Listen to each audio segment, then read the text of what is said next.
Rage aveugle, un poème. Si tu ne veux pas d'embrouille, ne me cherche pas. C'est ce que tu dis, c'est ce qui règle ta vie. Alors pourquoi cette rage? Pourquoi pètes-tu les plombs si souvent? Si tu ne veux pas de problème, alors comment t'expliques ce déchaînement, cette colère? Combien de fois il va falloir que tu le fasses? Contre qui est-ce que tu en as vraiment? T'as l'impression qu'on te laisse tomber? Commence par te regarder en face. Allez mec, réagis, ça te rend plus fort. L'affaire est réglée, tout est déjà dit. Souviens-toi mon ami, il y a déjà si longtemps que tu es mort.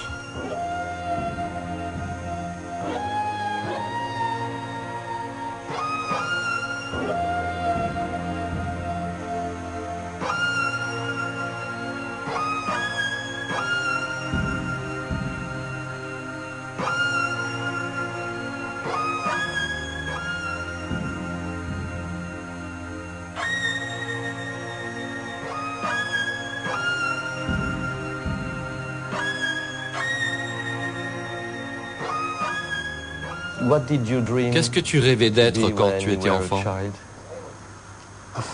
Un footballeur. Jouer pour Stoke City. Je voulais juste être un mec. Vous voyez ce que je veux dire? Comme je suis aujourd'hui. Je ne changerai rien. Je crois que je voulais être footballeur jusqu'à l'âge de 11 ans. Et puis on réalise qu'on n'est pas assez bon pour jouer dans des clubs. Si je pouvais revenir en arrière, je serais probablement avocat. Enfant, je voulais être un hooligan. C'est tout ce que je voulais. Et c'est ce que je suis devenu. Et un très bon.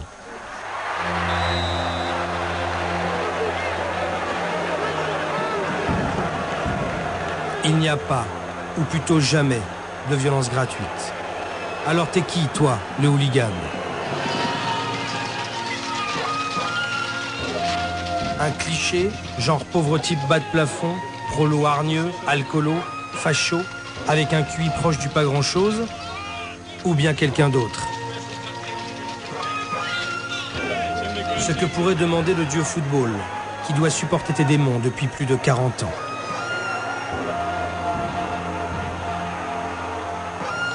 La religion foot et ses disciples dévoyés qui ont provoqué tant de drames, destructions, blessures et morts. Tu es le mal? Alors sur les mots du hooliganisme, l'envie est née d'entendre leurs propres mots. Putain, salopard, cinglé, dépendance, territoire, famille, culture. Des mots qui viennent du pays où sont nés le dieu foot et ses légions d'allumés. Là où tout a commencé. Là où chaque année, plusieurs milliers d'arrestations et de condamnations ont lieu. L'antre, le sanctuaire, l'Angleterre.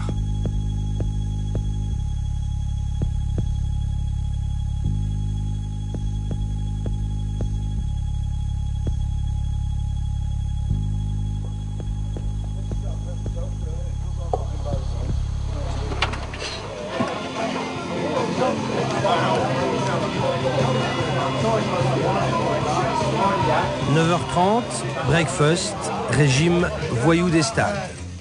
Au menu, bière, bière, bière, adrénaline, standard punk rock, new wave et Britpop qui dépote, clope et dope.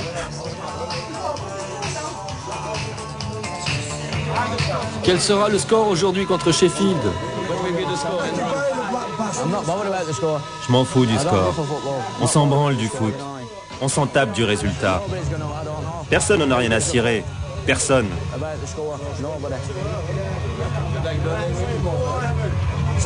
Dans quelques heures, Burnley affronte Sheffield. À la grande joie des Burnley SS. SS. Eux affirment que toute ressemblance avec des personnes ayant existé et une quelconque idéologie d'extrême droite ne serait que pure coïncidence. SS, ce ne serait que pour Suicide Squad, l'escadron suicide, le nom de leur firme.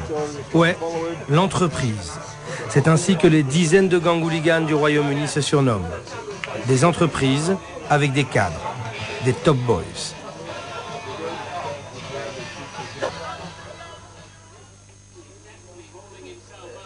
Andrew, 38 ans, chômeur, divorcé, 3 enfants et déjà plus de 20 ans de hooliganisme. Entre autres titres de gloire, de multiples arrestations et une condamnation. Banni pour 3 ans de tous les stades, à vie de celui de Burnley. J'ai commencé à aller au foot jeune. Dès que tu vas voir un match, tu regardes la foule. Je n'ai jamais regardé le terrain, juste regarder la foule, les gars qui se battent. Et c'est là que tu as envie d'être.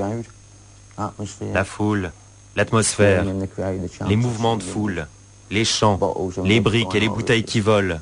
Ces trucs-là, super. Le foot, c'est un prétexte pour ta violence et celle des autres gars des Burnley SS? Ouais, bien sûr. Tu n'es pas vraiment intéressé par le foot? Non, pas vraiment. Non. Pour dire la vérité, je ne pense pas avoir jamais regardé un match en entier. En quelque sorte, être un hooligan, c'est une façon d'emmerder le système? Non, c'est des mecs qui sortent pour prendre du bon temps. C'est juste des équipes qui se battent, c'est tout. Des mecs qui ont envie de faire des guerres dans la rue. Ce n'est pas emmerder le système, c'est se baiser les uns les autres. Ma bande est mieux que la tienne. Vous voyez ce que je veux dire? Alors vas-y. Ça n'a vraiment rien à voir avec le système. La violence, une simple distraction? Vu la tronche de la ville, on peut penser à d'autres raisons. Burnley, une de ces nombreuses verrues portant le nom de ville qui poussent encore au cul de l'Angleterre de Thatcher et Blair. Des miles et des miles de quartiers riants que l'on a du mal à imaginer abritant des milliers d'existences plus ou moins merdiques. Chômage, précarité, pauvreté endémique, minorités ethniques, racisme chronique, le cocktail classique qui a explosé à la gueule de la cité en 2001.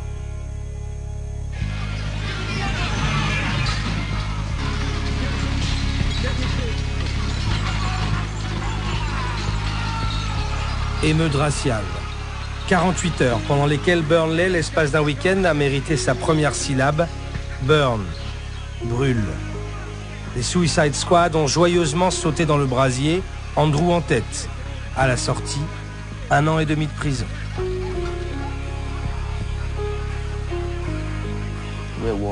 Nous sommes une nation de guerriers.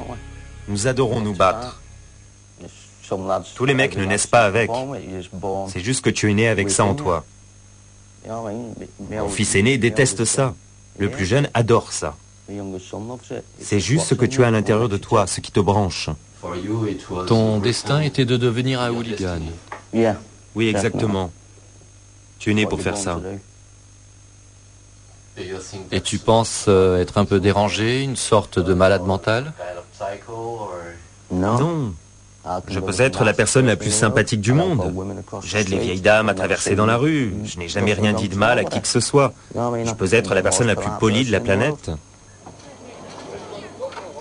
Fin de matinée, mini-horde sauvage et minibus.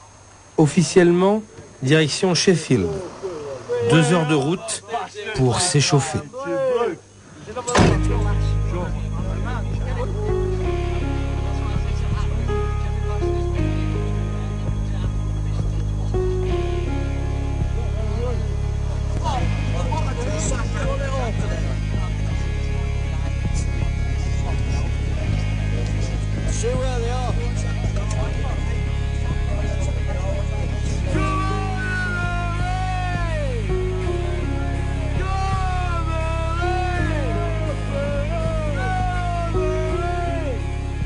Nous sommes fiers de là où nous venons, nos villes. Nous sommes fiers de là où nous vivons. Nous voulons aller dans une autre ville et faire chier. C'est ça le truc. Le territoire. Tu vois ce que je veux dire? C'est aussi simple que ça. C'est la guerre. C'est des enfoirés de mecs qui veulent se marrer. Et si on peut faire chier, on fout la merde. Mais sinon, la police est sur nous. Et c'est tout. La police maîtrise tout maintenant. La police est là. Il y a des putains de caméras partout. Alors disons que tu peux choisir 2 ou 3 matchs par saison où tu peux te battre. Et c'est tout. Tu peux te battre contre les flics. Et c'est tout. La plupart des bagarres sont contre la police. Et non pas contre les putains d'adversaires.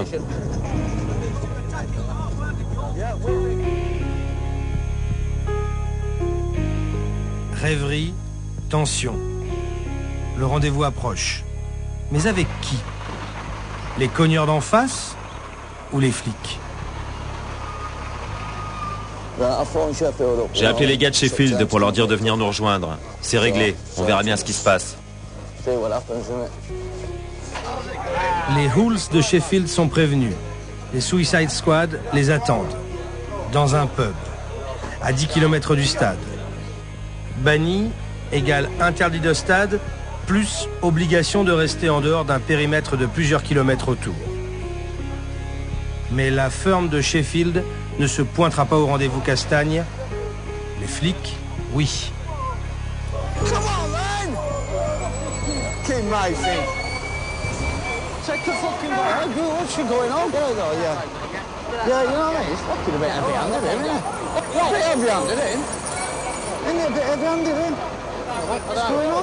Vous avez le droit de boire un verre et c'est tout. Mais franchement, quelle raison avez-vous d'être ici? Essayez d'y penser de cette façon. Quelle raison ont les supporters de Burnley d'être à Rotherham, d'accord? Allez les gars, on va à la station de bus. Ok, c'est réglé.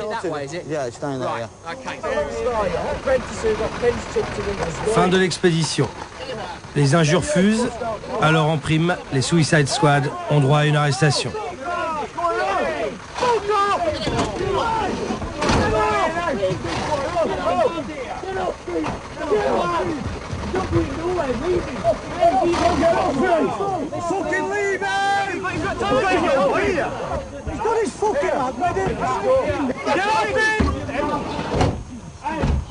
That's on his fucking son. No, they pulled it in front of his face. Quant à ceux qui n'étaient pas encore vraiment connus des services de police, c'est fait. L'un d'entre eux a même droit au trombinoscope caméscope. Filmé, questionné. Ton nom, ton âge, qu'est-ce que tu fous là? Où t'habites? Une forme de baptême.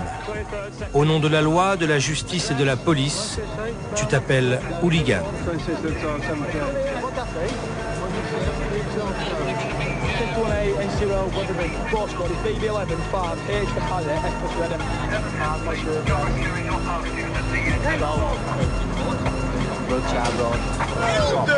Super. Excellent customer relation. Thank you, officer. It's been a fantastic day.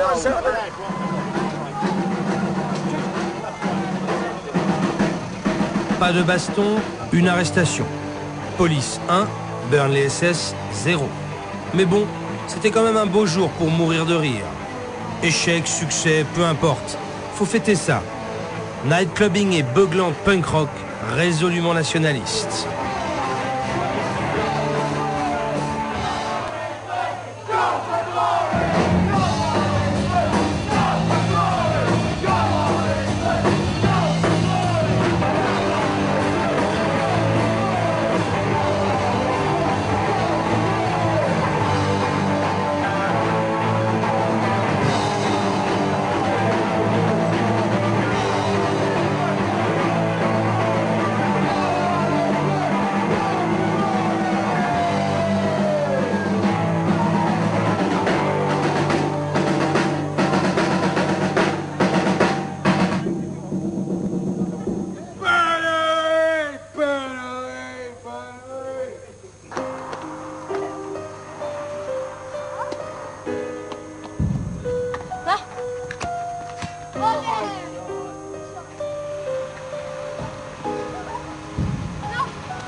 C'est comme ça que j'ai grandi. C'est exactement comme ça que j'ai grandi.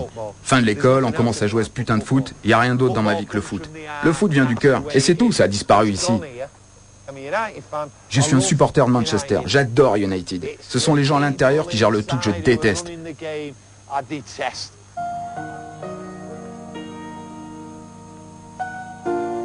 Eh oui, Tony.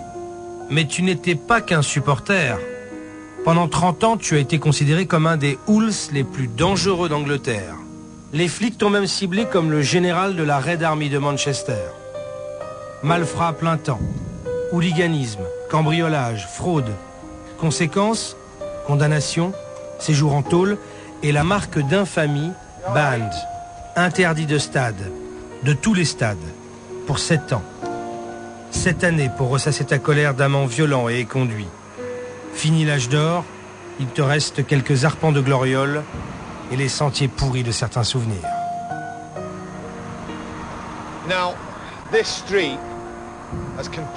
Cette rue a totalement changé au cours des 20 dernières années. Mais avant ça, cette rue, c'était un champ de bataille. Ici, c'était un parking, là, dehors. Et c'est ici que les supporters extérieurs se trouvaient. Et des deux côtés, les gens venaient s'écraser sur les équipes de sécurité, police ou autres, et submerger les supporters en déplacement avant qu'ils ne passent les tourniquets. Ils arrivaient par train, là-bas en dessous. Le train existe toujours, le tunnel existe toujours. C'est l'endroit le plus effrayant. On a eu des supporters de Millwall là-dessous. Et nous, on les a complètement explosés en 84. Explosés. Pardon ? Vous pouvez pas filmer ici sans autorisation du club. Y a-t-il une raison pour laquelle ils font ça ? Oui, parce que c'est une mauvaise publicité. Une mauvaise publicité. Je sais que t'es plus vieux que moi. Écoute, je suis content d'être interdit de stade, parce que je ne veux pas m'asseoir dans ce stade. Je me suis jamais assis de ma vie. Beaucoup d'autres gens l'ont fait. Va t'asseoir avec eux. Allez tous vous faire foutre.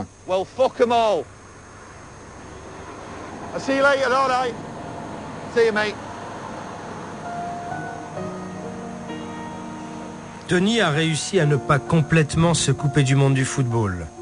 Le jeune retraité du hooliganisme s'est reconverti en patron de PME, agence de voyage et monsieur bons offices pour supporters.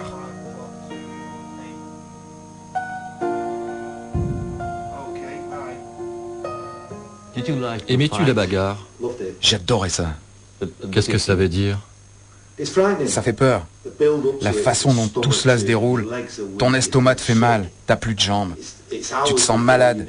Des heures avant même d'avoir la bagarre, ça commence dès le matin. Tu sais juste que ça va arriver. Tu ne sais pas comment ça va arriver, mais ça va arriver.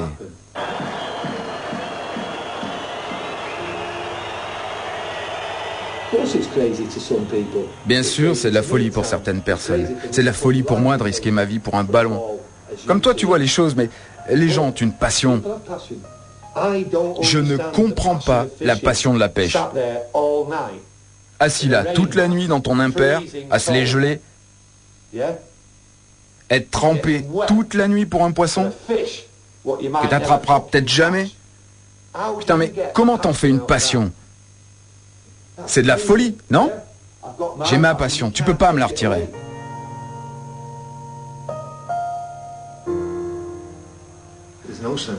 C'est de la folie pure.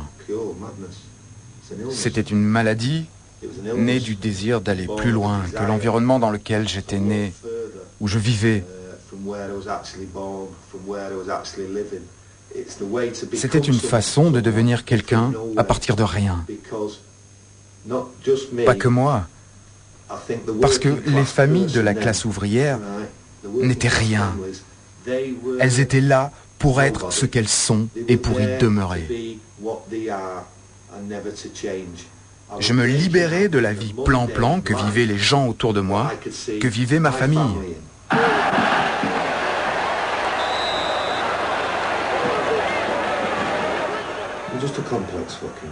Je suis juste un putain de personnage complexe. Un homme parfois très malade, mais aussi très aimant, compréhensif. T'es un mec sympa, mais un peu frappadingue. Je suis un mec gentil, mais je peux être un vrai salopard quand je veux. Si tu me prends la tête, je peux être vraiment un enfoiré. Mais ça arrive pas souvent. En général, c'est à cause du foot. Mais je peux être un vrai enfoiré.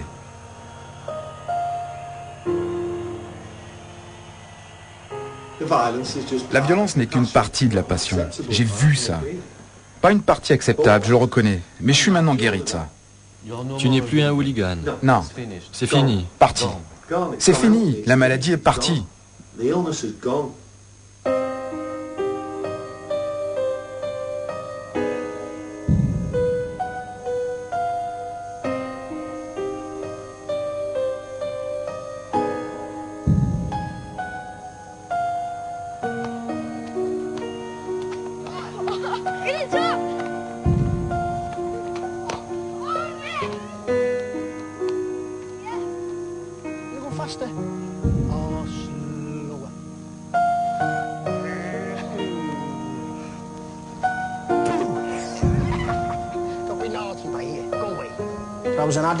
J'étais un camé. Le hooliganisme était ma drogue. Depuis l'âge de 16 ans, j'ai été arrêté plus d'une vingtaine de fois. Passé des semaines dans les tribunaux, emprisonné, payé des milliers de livres d'amende, tabassé, tailladé, perdu des relations, un mariage brisé, perdu un tas de boulots bien payés, tout ça à cause de la violence dans le football. J'ai vu des gens avec des blessures horribles. Le lendemain, je me jurais que j'allais remballer tout ça, tout en sachant qu'au prochain super plan entre hooligans, j'en serais. Comme le poivreau qui jure de ne plus jamais prendre un autre verre et qui se retrouve à attendre l'ouverture du rad le matin. C'est une dépendance, alcoolique, drogué, voyou des stades, tous pareils.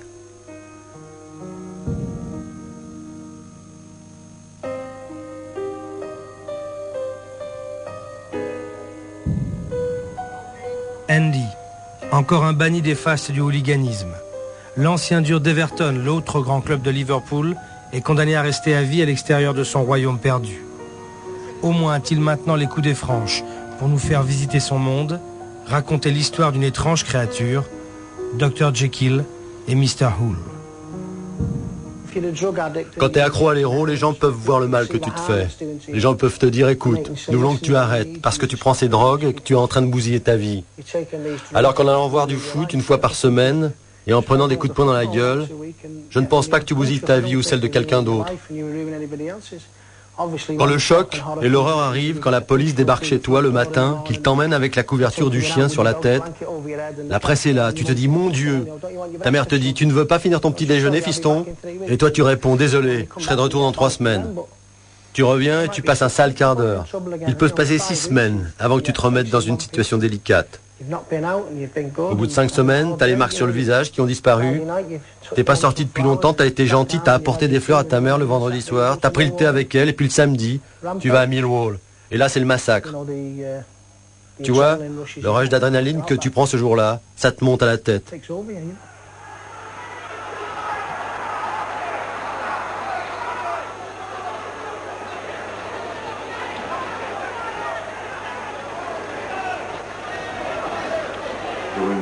Est-ce qu'il t'est arrivé une fois d'avoir vraiment peur et de te dire putain, je vais mourir?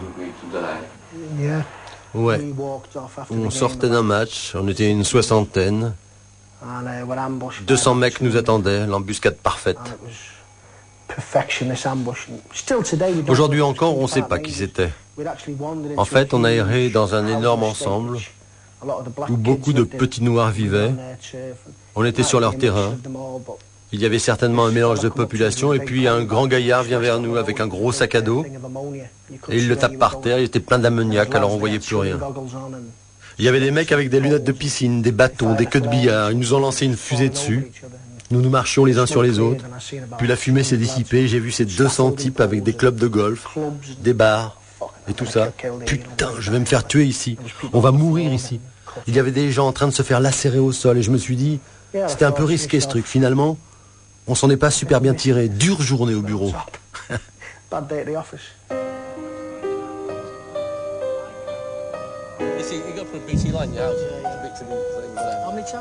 Andy est devenu une sorte de hooliganologue. Il sillonne le Royaume-Uni, visitant des dizaines de villes pour son grand projet. Une encyclopédie du hooliganisme, de A à Z, des Aberdeen Soccer Casuals à la Zulu Army de Birmingham. L'encyclopédiste aurait déjà recensé environ 80 firms, dont les noyaux durs rassemblent de quelques dizaines à plusieurs centaines de fidèles. Pour Andy, une façon de ne pas complètement décrocher de la culture, le mot favori des hooligans, pour décrire leur monde. Culture implique connivence, connexion, l'existence d'un réseau entre firms. Aujourd'hui, Andy est à la lettre F. F comme Frontline, une bande du pays de Galles qu'il a pratiquée sur le terrain.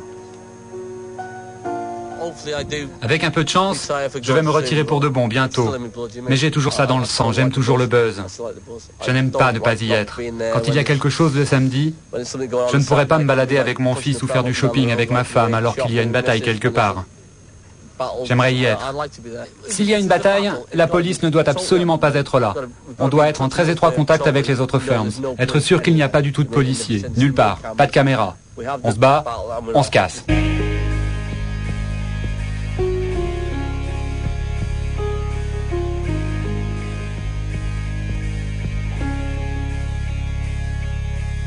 Il y a 2 ans de ça, c'était un match amical de pré-saison. On cherchait pas les embrouilles, on faisait une sortie comme ça, et quelques-uns des apprentis hooligans de Nail ont causé un incident avec quelques-uns de nos gars. Alors nous avons décidé de régler ça. Ils ont passé une demi-heure au téléphone, et sans qu'on comprenne comment, tout d'un coup, nous sommes attaqués par un grand nombre de mecs.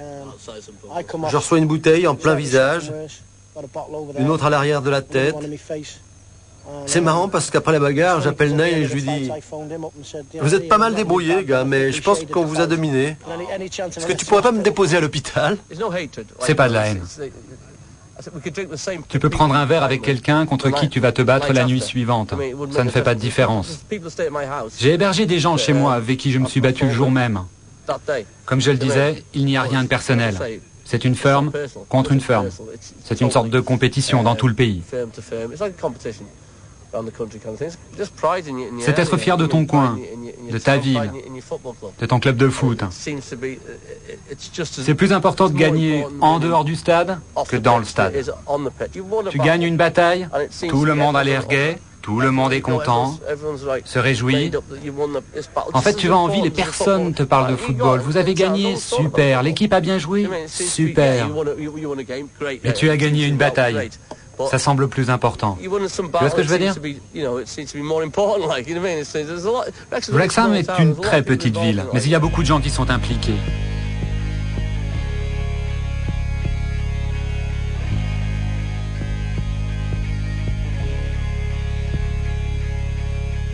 Penses-tu que le hooliganisme existera toujours? Toujours. Pour toujours. Rien ne peut arrêter des gens qui vont dans les villes d'autres gens pour s'en prendre à eux. Parce que c'est une maladie britannique. C'est comme ça qu'on le voit. Une maladie britannique. Ils ne peuvent pas trouver de remède. Il n'y en a pas. C'est impossible. Ils trouveront un remède contre le cancer avant d'en trouver un contre le hooliganisme.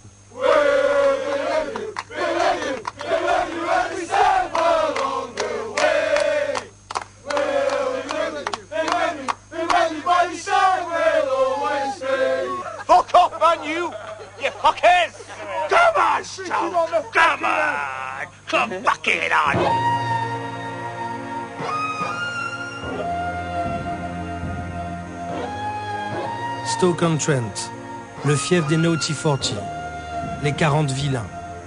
Une firme créée au début des années 80 par une bande de copains. 40 frappés qui en avaient marre de voir les autres gangs débarquer en toute impunité dans leur ville. Stoke, dernière incursion dans le monde des firms, des sectes foot. Histoire de comprendre que la fabrique de hooligans ne tourne plus à plein régime, mais qu'elle tourne.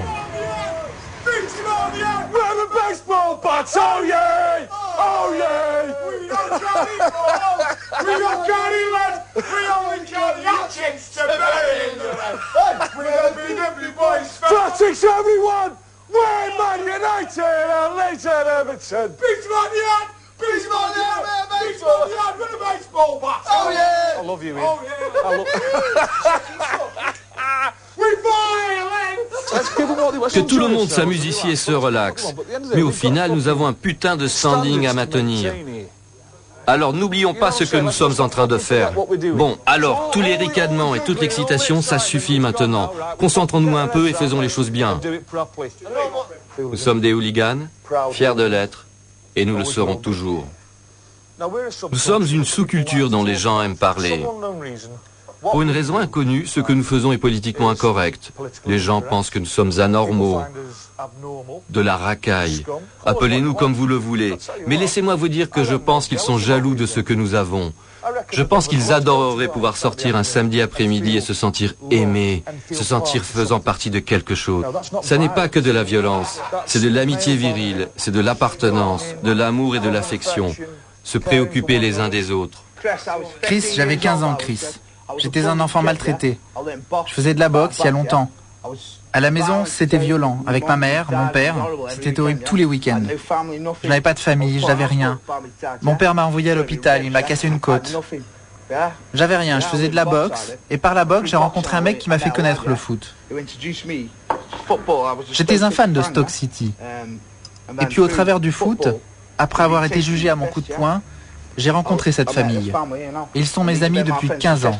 Je fête mes 30 ans cette année. Ils sont les meilleurs amis que j'ai jamais eus.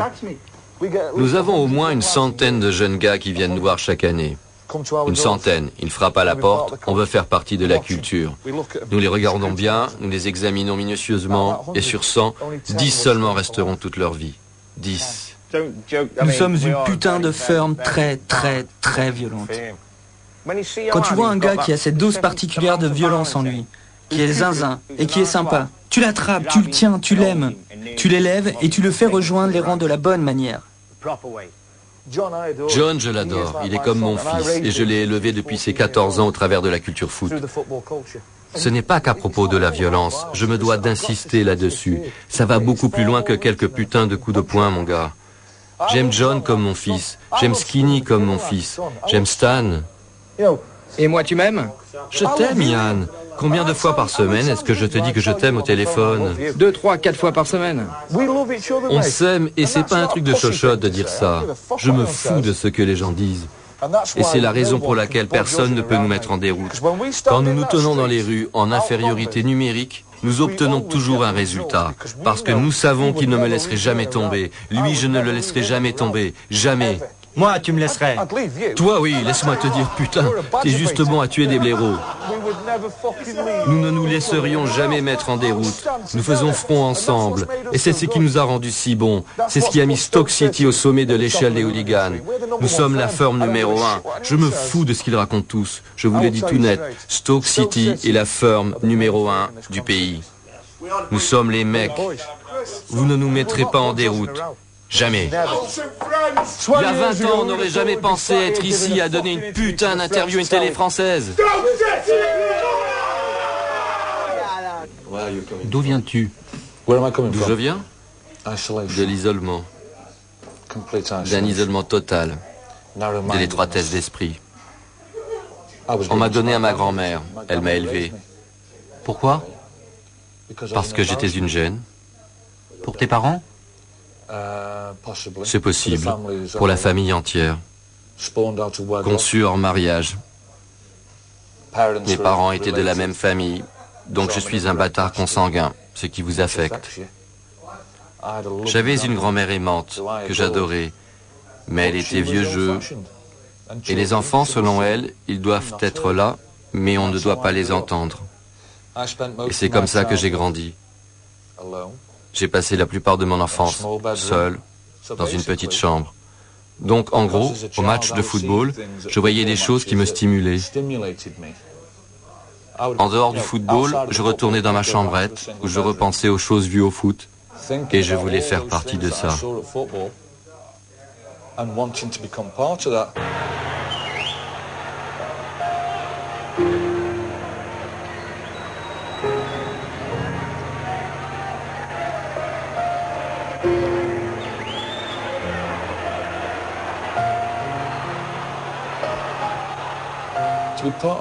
Faire partie de cette culture du football, pour moi, c'est de la stimulation en tout. Tout en même temps. Un énorme rush d'adrénaline, la violence, l'excitation, la tristesse, le désespoir, tout en un. Et ça rend accro. Toute ma vie, j'ai été accro à la peur. Ça a été mon plus gros truc. J'aime énormément avoir peur. J'adore quand mon visage commence à me picoter à cause de la peur. Quand je suis dans une situation qui est complètement incontrôlable et que je dois me reposer sur mon intelligence pour y survivre, c'est une grande part du foot. La peur. Et ça rend accro aussi. Selon toi, tu es quelqu'un de fou, de détraqué? Oui, je suis complètement fou. Tout à fait. Je parle tout seul. Je me fais des grimaces dans le miroir régulièrement. Je suis fou. Mais je suis aussi un homme très bien, comme tu l'as découvert ce week-end. Alors, où est-ce que tu traces la ligne ?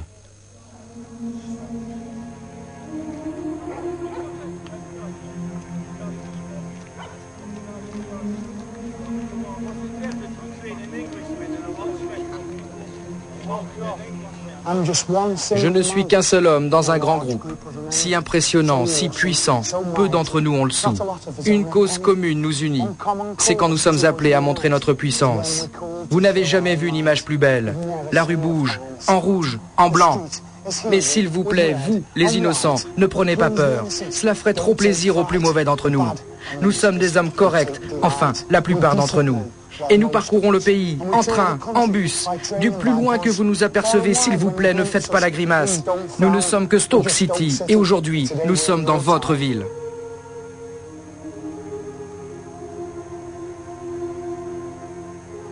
Dans la culture hooligan, le mot regret existe-t-il? Le bon temps, même affublé d'un visage tourmenté, semble peu souffrir de remords. À moins de rencontrer quelqu'un comme Yann, un pilier des Naughty 40, un artiste. De la baston, mais aussi musicien, poète, peintre décorateur. Yann qui dessine trait par trait son portrait de Dorian Gray, à la fois wild, sauvage, et déchiré entre son passé de hooligan et une ferveur intacte pour le foot. Ceci était notre maison, le champ des rêves. C'est si triste maintenant de le voir ainsi, en ruine. Ça me brise presque le cœur. Quels mots te viennent à l'esprit si je dis hooligan?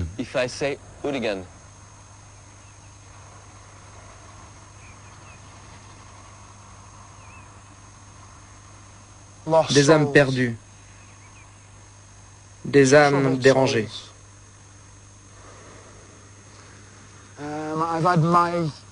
J'ai eu mon lot de problèmes. Maladie mentale, alcoolisme.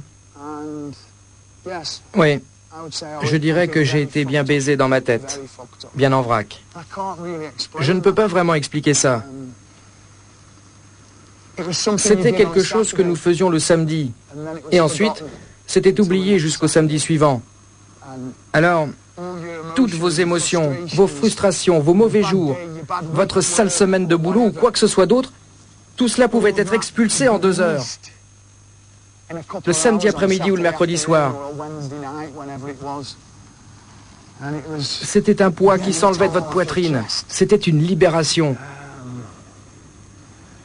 On se débarrassait de tout un tas de merde.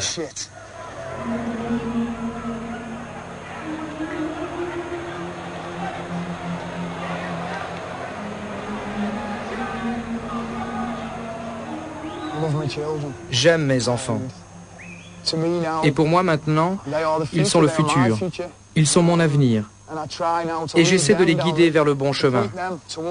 Si l'un de mes fils était impliqué dans le hooliganisme, ça me rendrait malade.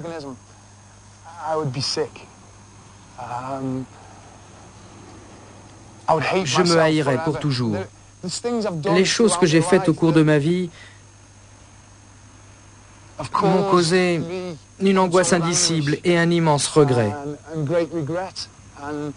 Si mes propres enfants suivaient le chemin que j'ai suivi par le passé, je pense que cela serait ma fin. Ça m'achèverait.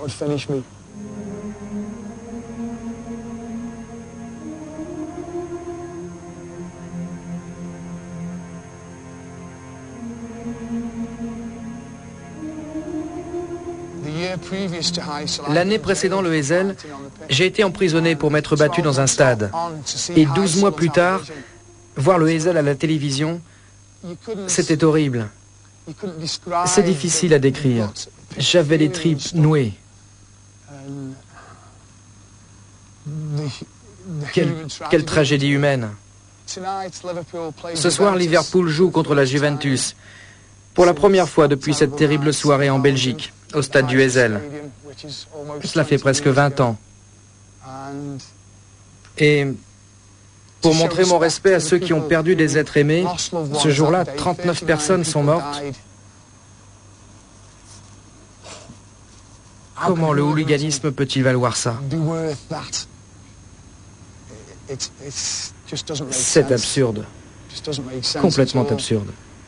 Et je porte du noir aujourd'hui, pour montrer mon respect pour ceux qui ont perdu leur vie au stade du Heysel. Je pense que le hooliganisme touche à sa fin.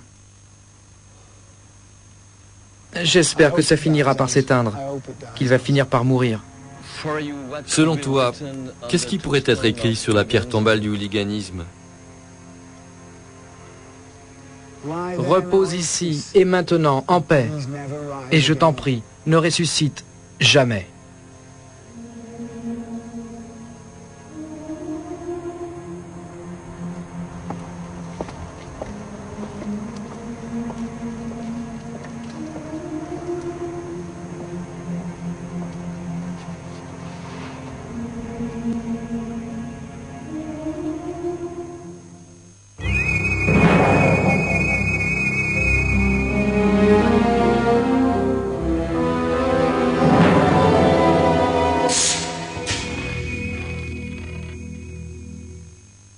Voilà, c'était Putain de hooligan, image Laurent Ferrari, montage Catherine Lopez. Ce film est signé Christophe Weber. Dans 40 minutes environ, je vous donne rendez-vous pour un débat avec Abdelatif Benazi, Gernot Rohr et Darren Tulette. Mais avant, deuxième film.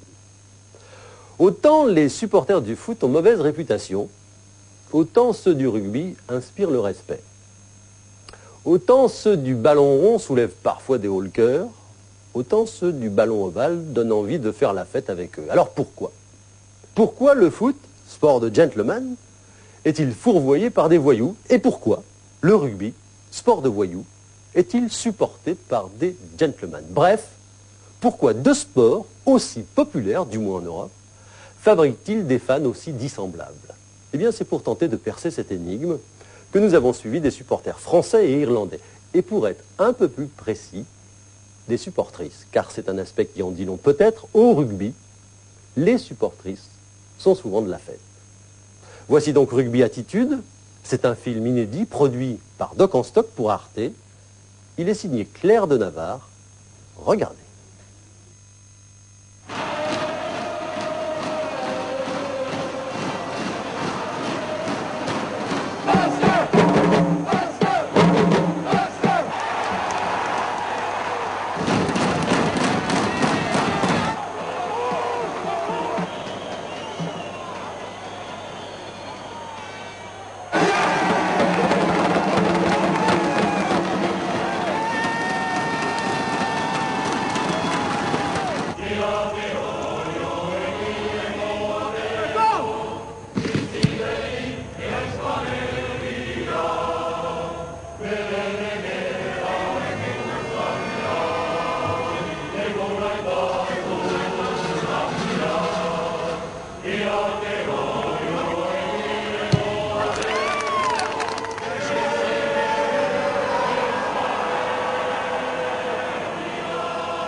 Ils sont supporters du BOPB, le Biarritz Olympique Pays Basque. Le terrain, ça va être un terrain de mer, là, apparemment. Tous sont passionnés de rugby, et Christine est l'un des piliers. Je suis supportrice du rugby depuis, je devais avoir 15 ans. 15 ans, j'ai commencé à le rugby avec mon père. J'ai beaucoup aimé la mentalité qu'il y avait dans le stade, l'ambiance. Pourtant, il n'y avait pas beaucoup de femmes, parce qu'à l'époque, c'est vrai qu'il n'y avait pas beaucoup de femmes qui suivaient le rugby. Les hommes y allaient plutôt tout seuls ou avec leurs fils. Mais l'ambiance m'a tout de suite beaucoup plu. La mentalité, surtout. Tant qu'on bat le BO, les mecs, c'était... Pour eux, le rugby, c'est plus qu'un sport. Une réelle façon d'être, de se comporter. Nous, on est pour Biarritz, on est contre personne. Biarritz, sur la côte basque. Ici, dans le sud-ouest, le rugby, on n'y échappe pas. Fiers de leur région, les Basques ont totalement assimilé les valeurs incarnées par ce sport. Pour ces supporters, Le rugby, c'est un véritable art de vivre qui se transmet de père en fils. À Paris, ça peut peut-être pas se comprendre, parce qu'il y a Paris, c'est Paris, c'est un gros truc, hein, et chez nous, il y a des petits villages, des petites villes, et Biarritz et Bayonne, c'est quand même deux petits villages à la limite qui se rencontrent, et c'est encore la fierté des clochers qui existent. C'est le rugby à l'ancienne. C'est le rugby à l'ancienne, voilà. À 8 km de Biarritz, la bourgeoise, Bayonne, la populaire. La rivalité entre les deux villes est ancienne et s'exprime à travers le rugby. Aujourd'hui, Bayonne reçoit Biarritz. C'est le derby basque, l'occasion pour les deux villes d'en découdre. Francis est président du club des supporters de l'Aviron bayonnais, l'équipe de rugby de la ville.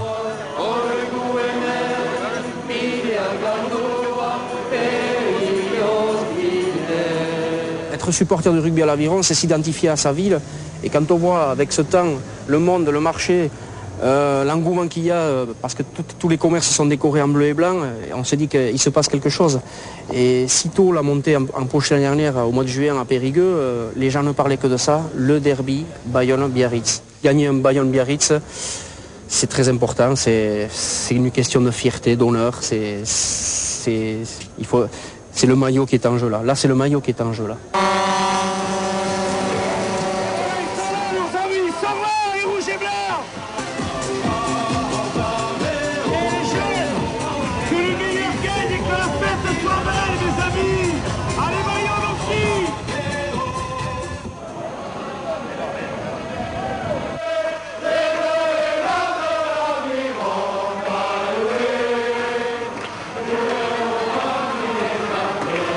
Quelques heures avant le coup d'envoi, les Bayonnais ont organisé un grand repas. Une dizaine de supporters de Biarritz, dont Christine, ont accepté l'invitation de Francis. Noyés dans la vague bleue, les Rouges font pour le moment profil bas.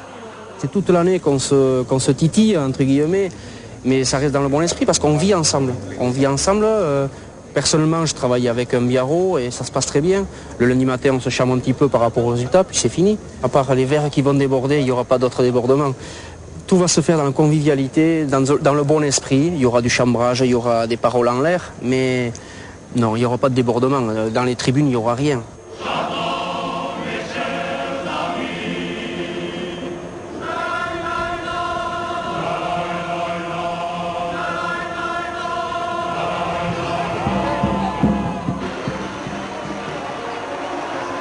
Le stade de Bayonne est plein comme un œuf. Les 13 000 places ont été vendues depuis belle lurette. Des tribunes d'appoint ont même été rajoutées. Christine et Marie sont mélangées aux supporters bayonnais.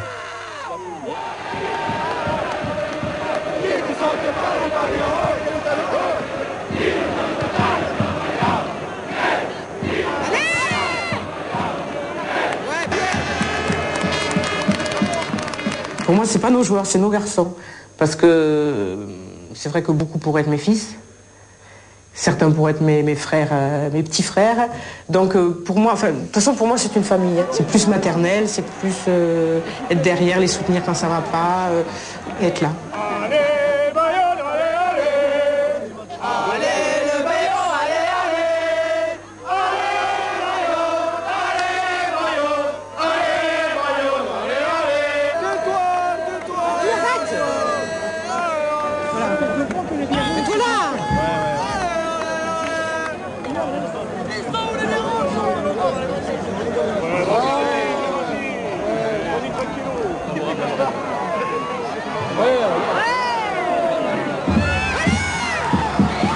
Biarritz s'impose logiquement 41-16.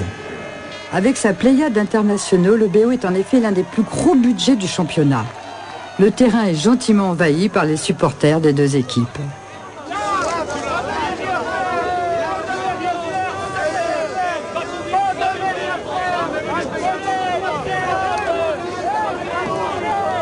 Malgré tout, la pâtée est difficile à digérer pour les Bleus. Mais hormis quelques noms d'oiseaux, il n'y aura pas de réels incidents. Il y a des cons rouges et des cons bleus. On est là pour faire la fête, c'est tout. Toi, on s'entend bien quand même. Tu nous emmènes ou pas. Oui, allez, on a soif. Non, tu viens? On voit pas dans les tribunes de groupes se taper dessus. Ça n'existe pas, quoi. Enfin, moi, j'en ai pas vu. Je te dis, bon, des petits coups, une bousculade, des injures. Ça, oui, des injures, il y en a partout. Mais pas la bagarre comme on voit malheureusement dans d'autres sports. C'est à nous, les anciens, un petit peu les freiner, leur dire qu'on peut s'exprimer sans être obligé d'être vulgaire ou d'insulter celui qui est en face ou le supporter qui est à côté. Et que moins tu seras vulgaire, moins celui qui est à côté le sera. C'est très familial, le rugby. On voit des familles avec les femmes, enfants, petits, tout petits. C'est ça que j'aime aussi, quoi.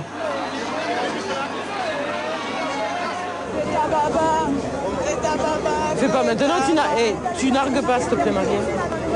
Parce qu'on aurait perdu, tu aurais la...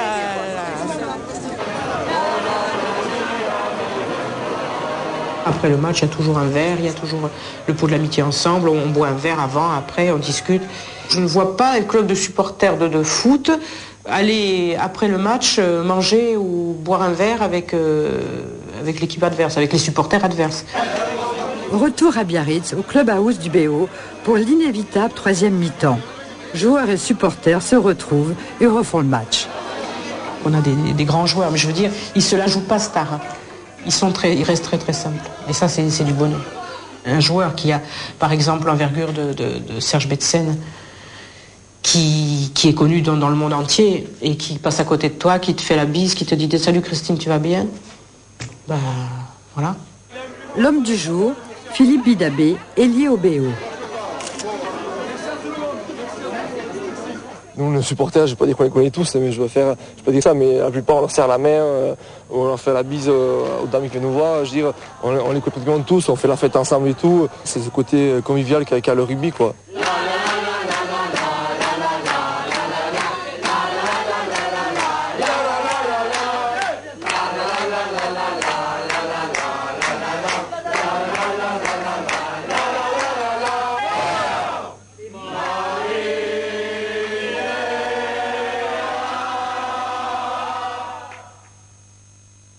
Depuis 3 ans, nos aficionados ont monté un club de supporters, AOPA BO. Allez le BO en basque. Tous sont bénévoles. Aujourd'hui, ils sont réunis pour préparer le quart de finale de Coupe d'Europe. Biarritz reçoit l'équipe irlandaise du Munster. Le match se déroulera à Saint-Sébastien, au Pays basque espagnol.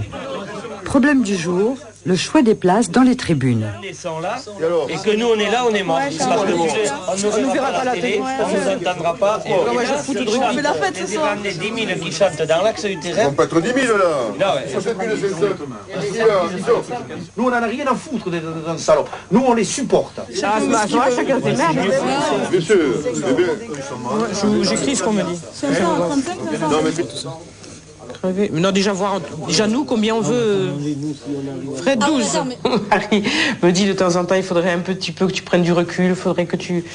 Mais bon, c'est vrai que je suis une passionnée, donc si je fais quelque chose, je le fais à fond. Donc soit je le fais pas du tout, soit je le fais à fond. Je suis incapable de faire quelque chose à moitié.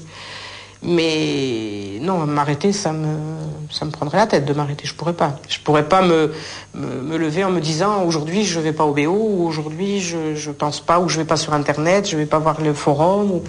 J'en serais incapable. On est parti en vacances il y a pas longtemps. Pourtant on était à quelques milliers de kilomètres, mais il fallait que je sois sûre qu'il y ait un site internet. Et mon mari partait prendre sa douche et moi vite fait j'allais voir s'il y avait des nouveautés, des nouvelles, s'il y avait quelque chose, un problème. Il faudrait peut-être de temps en temps couper un peu.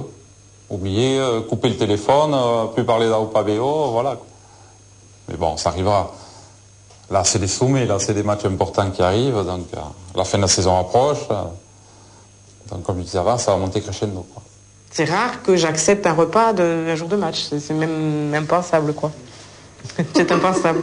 Enfin, je vais peut-être me calmer quand je vais être grand-mère, parce que je vais être grand-mère dans quelques mois, donc ça va peut-être me calmer un petit peu, mais je pense pas. Je pense que ce sera plutôt l'inverse. Je vais emmener mon petit-fils ou ma petite-fille accrochés à moi au match. Pour supporter les supporters, c'est vrai. C'est la vie, c'est une passion, quoi. Une passion qui se vit chaque week-end avec les matchs amateurs. C'est le rugby de village. 15 copains qui s'engagent totalement pour défendre leur territoire. À la charnière, Anthony est demi de mêlée. Ce que je retrouve dans ce sport-là, c'est moi déjà le fait de partager des choses avec les copains.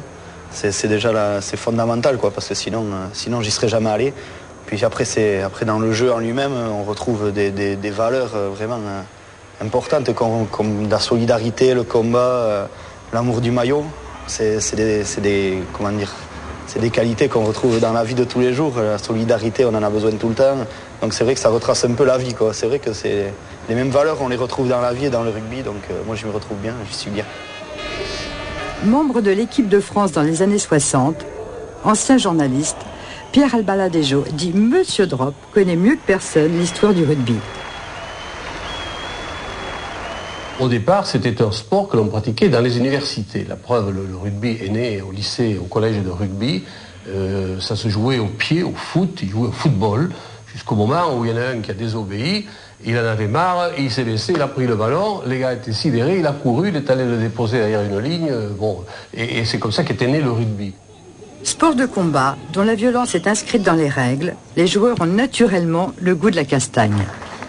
Quand on prend ce jeu de rugby, qui est un jeu difficile, dur, c'est un jeu d'homme, où le contact est autorisé. C'est même une des forces. Donc on peut considérer qu'avec le football américain, les deux seuls sports au monde où l'essence est le contact, l'engagement physique, pour pratiquer ces jeux-là, il faut des hommes d'exception, des hommes qui arrivent à développer l'instinct de conservation au maximum, et qui aussi arrive avec une maîtrise de soi. Ça, c'est quand même la plus belle des choses. Le sport, d'ailleurs, doit être une école de la maîtrise de soi, y compris dans le langage, y compris dans l'action. Moi, j'ai connu des semi-voyous, pas des voyous, des semi-voyous qu'on a amenés vers le jeu de rugby.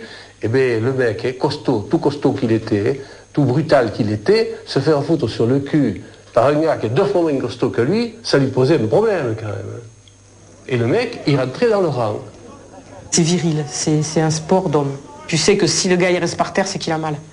C'est pas parce qu'on lui a fichu un petit tacle par arrière et qu'il veut rester un quart d'heure à se faire plaindre. On sait qu'un gars qui est touché, qui est par terre, c'est que c'est sérieux. Et c'est ça que j'aime. Moi j'ai vu Rive il y a des années, finir son match, il avait la tête en sang, quoi. Et lui qui était tout blond, il avait les cheveux, ils étaient tout rouges, quoi. Il a fini son match comme ça. On écarte. La tête haute, je veux pas avoir de tête baissée. Sur un terrain, on rentre la tête haute et on sort la tête haute.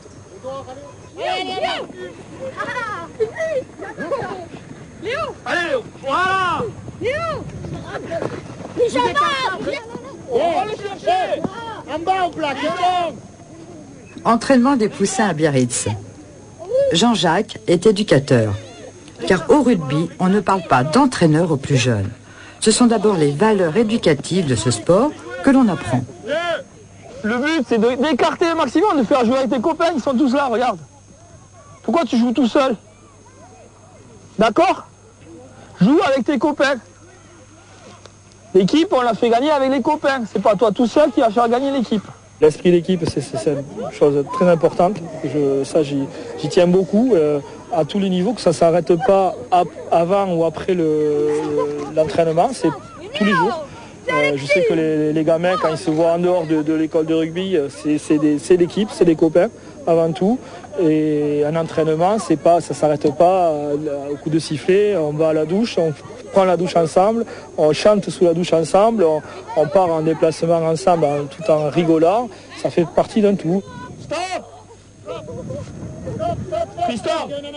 Tristan, si tu veux faire le compte, tu vas faire un tour là-bas. Faut nous écouter. On dit que c'est l'école de la vie, le rugby. 9 fois sur 10, sur un terrain de rugby, quand on voit un enfant au bout de 2-3 ans, on le voit jouer, on voit un petit peu comme il est dans la vie. On le voit s'il est volontaire, s'il laisse faire le travail à son copain. Rugby, c'est un sport d'équipe. Hein. Vraiment, c'est 15 copains qui jouent, qui se battent pour le ballon, qui transpirent. C'est une source d'amitié inépuisable, je crois. France Bleu, esprit d'équipe. Attention, le drop de la rague à 43 mètres, un ballon qui touche la barre et qui passe dessous. Bonsoir, esprit d'équipe spécial H-Cup, spécial quart de finale avec bien sûr plus particulièrement ce match qui nous intéresse et mobilise tout le Pays Basque. BO Munster. Ce quart de finale disputé à Anoeta est un événement, une première en Espagne. Saint-Sébastien voit débarquer depuis hier des supporters du Munster. On en attend 8000 dimanche. Gérard Durquet, président d'AOPA BO, et Christine Hippolyte, vice-présidente de l'association des supporters du BO, sont avec nous ce soir. C'est la première fois que AOPA BO se mobilise ainsi à une aussi grande échelle pour un tel événement, Christine? On est dans un grand stade, c'est vrai qu'on a été déjà à Bordeaux, on était à Toulouse, mais là oui, c'est une grosse mobilisation des supporters d'AOPA BO et de tous les supporters du Biarritz Olympique, bien sûr. Vous, vos pronostics, Gérard et Christine? Mais écoutez, moi en ce qui me concerne, je dis 31-17 pour le BO. Carrément? Carrément. Pas de détails. Pas vous, de détails. Christine? 28-16. 28 pour le BO. Ah bah bien sûr, bien sûr. Bien sûr, eh ben bien sûr. Dès le vendredi matin, les Irlandais débarquent à Biarritz. Fidèles à leur réputation de meilleurs supporters du monde, les fans du Munster se sont déplacés en nombre. Tony, président du club des supporters du Munster. Ma première impression, c'est que c'est une très jolie ville, très sympa, il y a des bons bars, et puis ce char coloré qui fait le tour de la ville, on va bien s'amuser. À l'aéroport, on avait sorti les drapeaux pour faire des photos, et les chauffeurs de taxi se sont mis à chanter à la gloire du BO. Alors on a chanté pour Munster. C'était marrant. C'est notre façon de supporter. T'es là pour le week-end, c'est pour t'amuser. Il n'y a pas besoin de police, pas besoin de contrôle, pas besoin de stadier, vous savez, pour la sécurité. D'ailleurs, s'il n'y a pas de stadier pour le match dimanche, il n'y aura pas de problème. S'il y a des problèmes dimanche, ce sera à cause des stadiers ou de la police. Personne d'autre.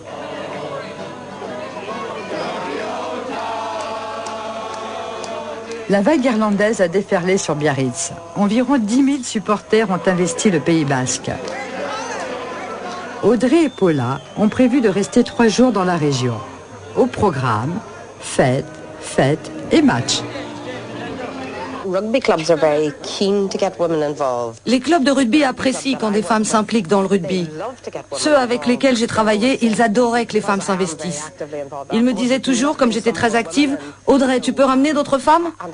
Je pense que les clubs veulent que les familles s'impliquent beaucoup. C'est un sport sûr, tu comprends ? Une fois, j'ai été à un match de foot en Angleterre. C'était un match de Première Ligue et je supportais Arsenal. Dans le pub, les supporters étaient séparés. Tu es pour quelle équipe? Arsenal. Bon alors tu vas là. Et les supporters de l'autre équipe étaient dans l'autre partie du pub. Ils ne se mélangent jamais.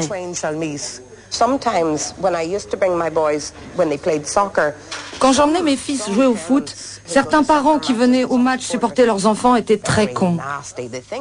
Ils disaient des choses vraiment horribles, vous savez. Tu dois être discret, faire attention à ce que tu dis, parce qu'il y a d'autres supporters autour de toi. Pendant un match de rugby, tu as un Anglais à côté de toi, ou un Gallois, ou même un Français. Et ça ne pose pas de problème. Mais tu sais, pas dans le foot irlandais, mais dans le foot anglais, et parfois en Irlande du Nord, tu ressens la violence, l'intimidation. La pire expérience que j'ai eue, c'était à une finale de la Coupe d'Irlande du Nord. 2 équipes, l'une protestante et l'autre catholique. C'était une atmosphère effrayante. Et on se disait, oh mon Dieu, j'espère que je pourrai rentrer chez moi sans me faire tuer. Les fouteux, ils arrivent tous avec la bombe lacrymogène et tout. Il a lancé, comment ça s'appelle là, c'est qui pue là? Des fumigènes. Des fumigènes, voilà. Et aussi, il y en a, sur un arbitre, ça fait longtemps, il a jeté un caillou et il signe l'arbitre. Non, c'était une pile. Et Barthez aussi, il crache sur les arbitres. Il a craché sur l'arbitre, il est symbolique. Lors d'un match amical opposant l'équipe de Casablanca à l'OM, le célèbre gardien de l'équipe de France, Fabien Barthez, s'en est pris à l'arbitre marocain et lui a craché dessus. Quelques jours plus tard, il justifiait son geste à la télévision. Quand j'étais gosse, j'étais gardien de but. Partout où il y avait du football, j'adorais ça.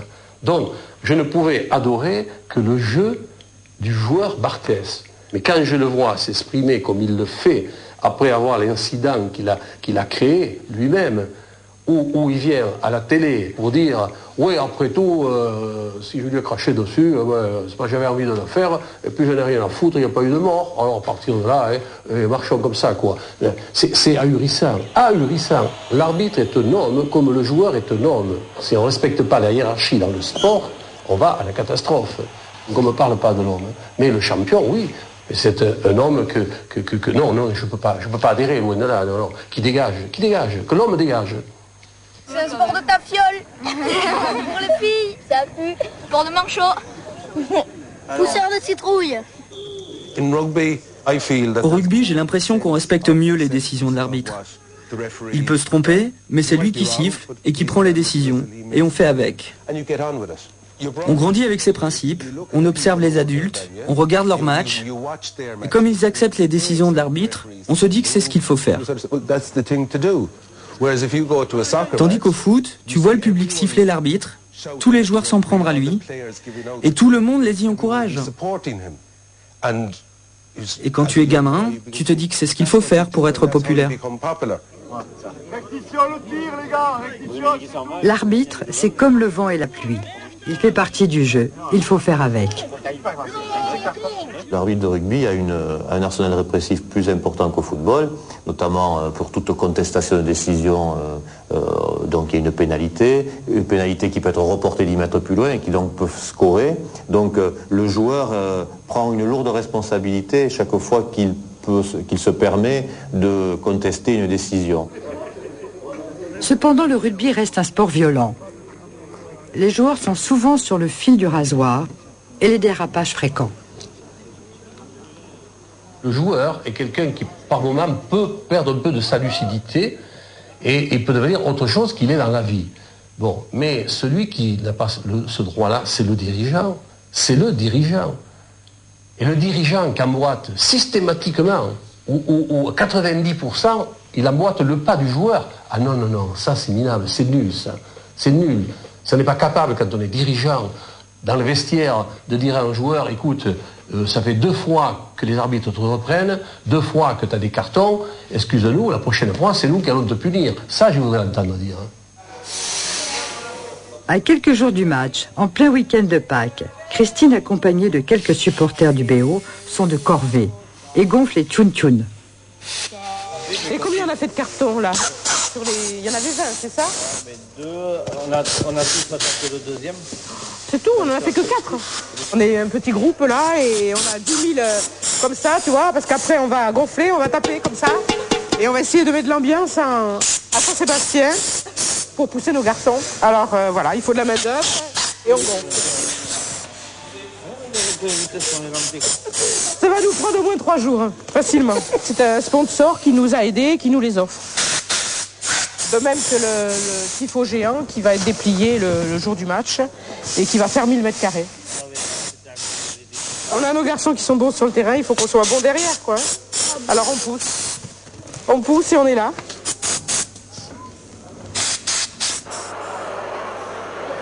Pour la venue des supporters du Münster à Biarritz, le fronton où l'on joue d'habitude à la pelote basque a été transformé en salle des fêtes. Fair play, les Irlandais affichent les insignes du Biarritz olympique. Chacun tente de deviner ce que l'autre manigance pour le match. Pour nos supporters, la question centrale est de savoir qui fera le plus de bruit dans le stade à Saint-Sébastien. Rencontre au sommet entre Tony et Christine. Nice to meet you. Nice to meet you. I'm good. Where are your tontons? No, not here. Surprise. Surprise. 10,000 tontons. Surprise. You see tomorrow.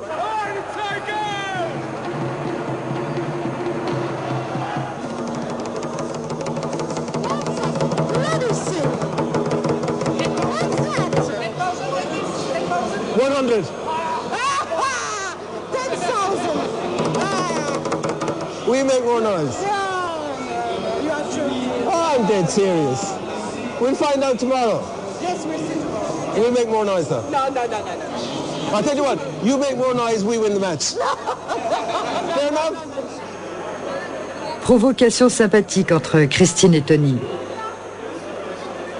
Si cet état d'esprit est la règle au rugby, Est-il imaginable dans le monde du foot?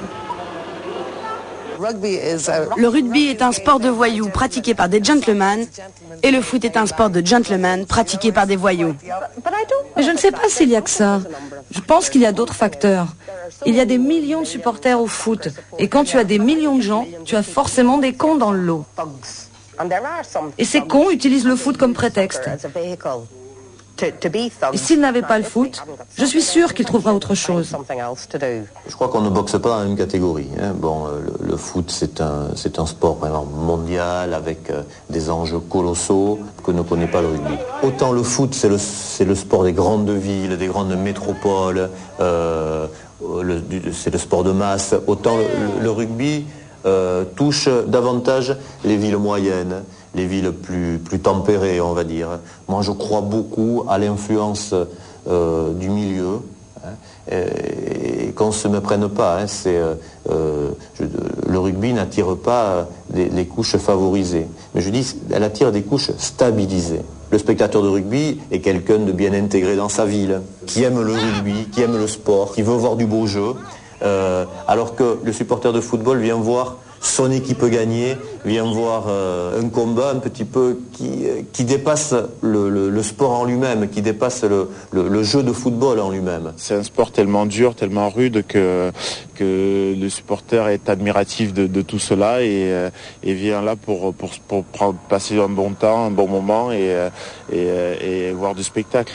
Et donc on n'a pas le temps de chamailler l'autre ou l'adversaire. À 48 heures du jour J, nos supporters biarros sont dans la panade. Les 10 000 tchoun-tchoun se dégonflent. Les premiers avaient l'air d'avoir tenu, mais je pense que ce dimanche et lundi, on n'a pas tenu. On a gonflé 4000 paires, si tu veux. Et sur les 4000 paires, tu as 2000 paires qui sont dégonflées. On va dire qu'il y en a 10 000 si on se retrouve à 5 000. Alors on va se speeder, il va falloir se speeder vendredi après-midi, il va falloir trouver 12 personnes, au moins 12. Et après les tchoun-tchoun, c'est avec le drapeau de 1000 mètres carrés que nos supporters doivent en découdre. Les Forçats d'Aopabeo ne comptent plus les heures passées à préparer ce match. N'oubliez pas les draps à la maison. Et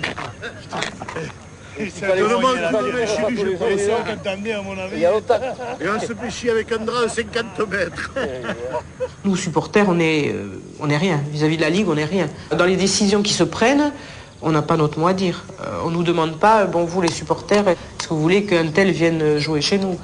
On est abonné, donc on suit notre club, on est là toute l'année, on est derrière, on dépense beaucoup d'argent, parce qu'il ne faut pas croire, mais un supporter dépense de l'argent quand il supporte son club, parce qu'il y a déjà les tenues qui ne sont pas données, il y a les déplacements, il y a l'abonnement.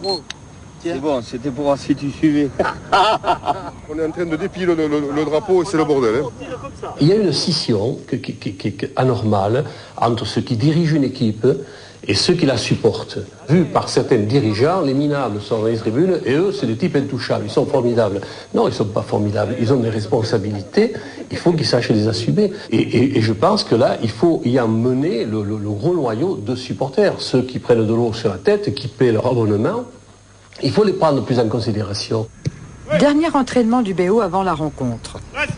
Ces joueurs sont payés pour jouer à plein temps. Sport amateur, le rugby est devenu professionnel en 1995. Aujourd'hui, sponsors et médias sont de plus en plus présents. Cette starisation des joueurs va-t-elle entraîner le rugby vers les mêmes dérives que le foot? C'est vrai qu'il y a une constellation de stars, de professionnels, il y a des internationaux partout. Bon, comme disent certains, c'est presque l'équipe de France. Bon, mais en rugby, il faut se battre devant pour avoir un ballon et pour le donner derrière. Il suffit qu'il y ait 2 ou 3 qui ne font pas le jeu et c'est fini. Le football, c'est pas du tout la même chose. Par rapport à d'autres clubs que je ne citerai pas, qui achètent les joueurs, ils s'en sortent jamais. Pour avoir une valeur marchande, il faut être bon sur le terrain. Et pour être bon, il faut être solidaire avec les autres. Si on est individualiste, on ne s'en sort pas.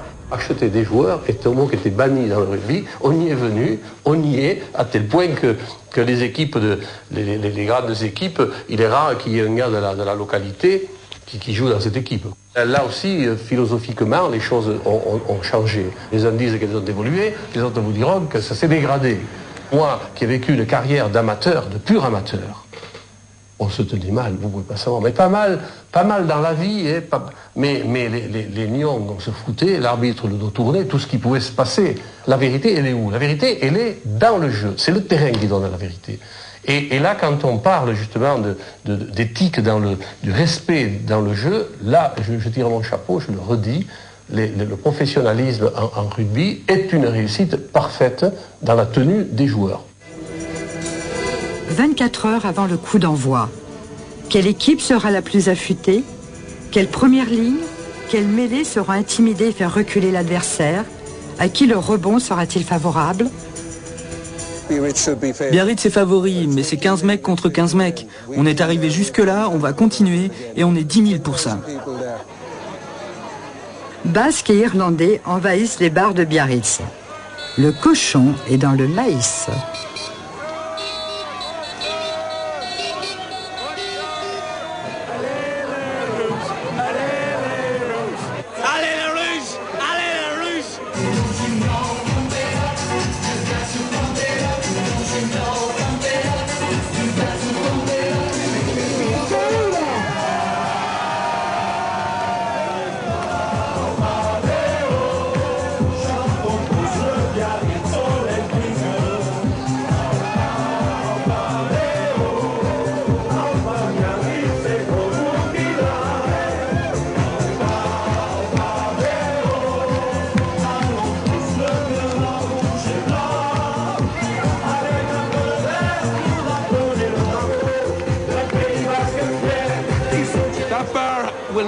Ce bar va faire sa meilleure recette de toute l'année. Il y a beaucoup de gens qui boivent, mais il n'y a pas d'agression. C'est que de la rigolade. Des chants et des danses dans la rue. C'est ça être supporter de rugby. C'est ça être supporter du Munster. En Angleterre, on assiste en rugby à des leçons de sportivité formidables. Aller à Dublin, dans un stade comble, et ne pas regarder le jeu, écouter les gens. Mais les gens, ils se défoncent pour les leurs, ils encouragent les leurs à bloc, ils ont un respect pour le visiteur formidable. Il y a 2 ans à Dublin, je me souviens du Français qui va tenter une pénalité, la première pénalité du match. Bon, il y a 5 spectateurs, peut-être ou 6, qui ont sifflé ou ont manifesté. Bon, et bien j'ai entendu que quelqu'un ouvrait le micro, on entend sur les haut-parleurs, clac, clac, et le gars dit... Please, pas ça ici. Hein. C'est tout ce qu'il a dit. Oh, tout s'est arrêté.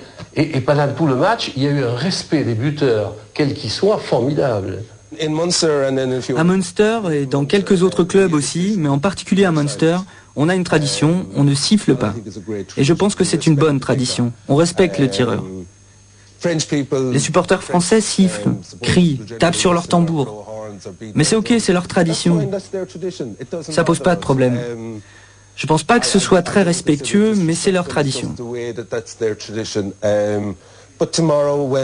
demain, quand Yashvili s'apprêtera à tirer, s'il y a du bruit dans le stade, ce seront les Basques, pas les supporters du Munster. Alouette, gentille alouette, alouette, je te plumerai, la tête, je te plumerai la tête, et la tête, à la tête. Alouette, gentille alouette, alouette, je te plumerai. 8 heures du matin, c'est le grand jour. Direction Saint-Sébastien et son mythique stade d'Anoeta.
Regardez ce troupeau qui arrive là.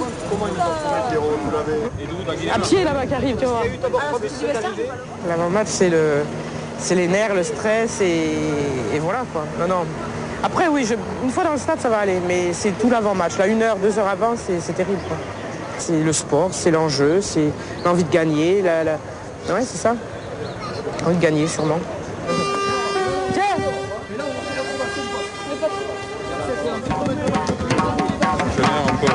Ça y est, t'as vu, on les a gonflés, on les a en main maintenant. On s'est donné assez de mal, hein, 1 semaine, gonflés, redégonflés, regonflés. Ça y est, on les a là. Là, on va faire du bruit maintenant.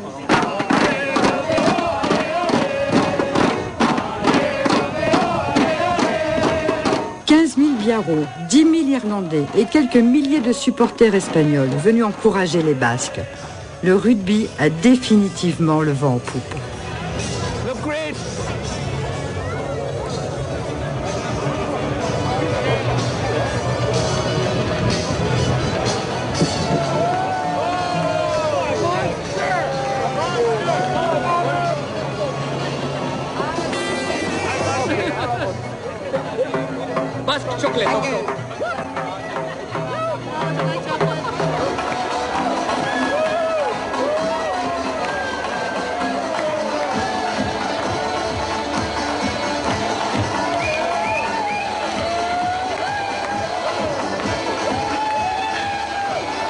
Je sais que les Irlandais, et en plus le Master est réputé pour être une équipe de supporters très très vaillante, mais on va l'être aussi parce qu'il faut que nos joueurs soient fiers de nous. On est fiers d'eux, ils nous donnent plein de choses à nous à leur rendre et puis à les pousser un maximum sur le terrain.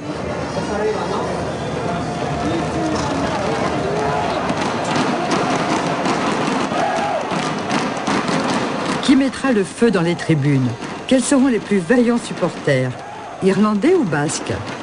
Peinture sur le visage, tambour, drapeau, tout est bon pour intimider le clan adverse.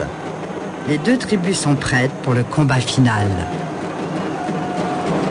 On va gagner cette coupe, tu sais.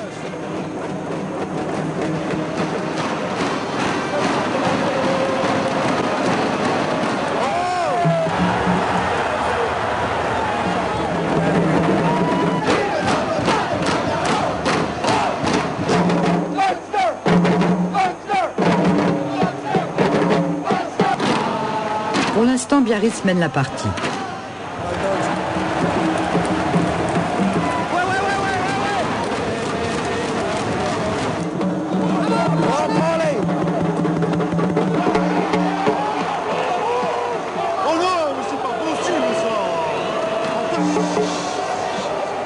Pénalité en faveur des Irlandais.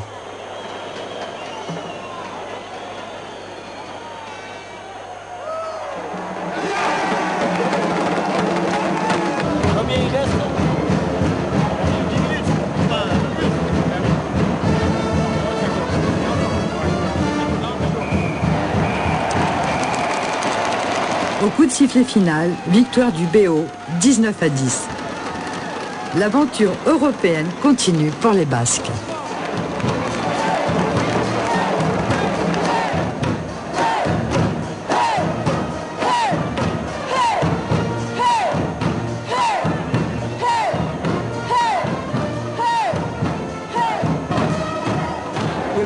On reviendra. C'était un bon voyage en Espagne, mais je suis très déçu.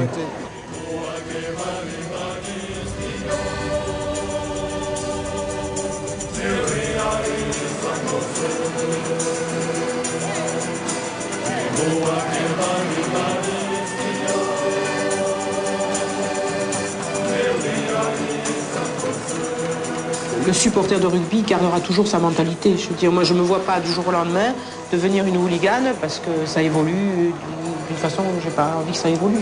Je veux dire, on a quand même une mentalité qui fait que on a nos valeurs et elles restent bien ancrées. Je suis pas inquiète, je pense que nos enfants, nos petits-enfants vont continuer à faire ce que nous on a fait jusqu'à présent.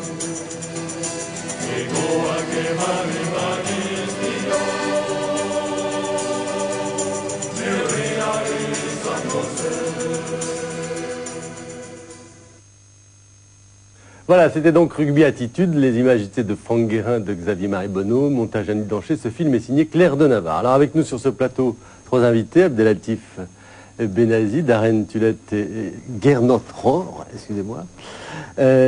Abdelatif Benavi, si je vous dis que vous êtes une légende vivante, vous le prendrez pas mal. Vous êtes une légende vivante du rugby français. Je rappelle que vous avez gagné un grand chelem, vous avez été capitaine de l'équipe de France, vous avez 72 sélections, vous avez joué 3 Coupes du Monde, bref, un parcours exceptionnel au rugby. Vous êtes maintenant membre du Haut Conseil à l'intégration. Une question un peu comme ça anodine après ce film. On a vu beaucoup de supportrices, on n'en voyait pas dans le foot. J'ai envie de vous dire, est-ce qu'en fait, il y a des femmes dans le rugby parce que les supporters sont sympas, ou les supporters sont sympas parce qu'il y a des femmes?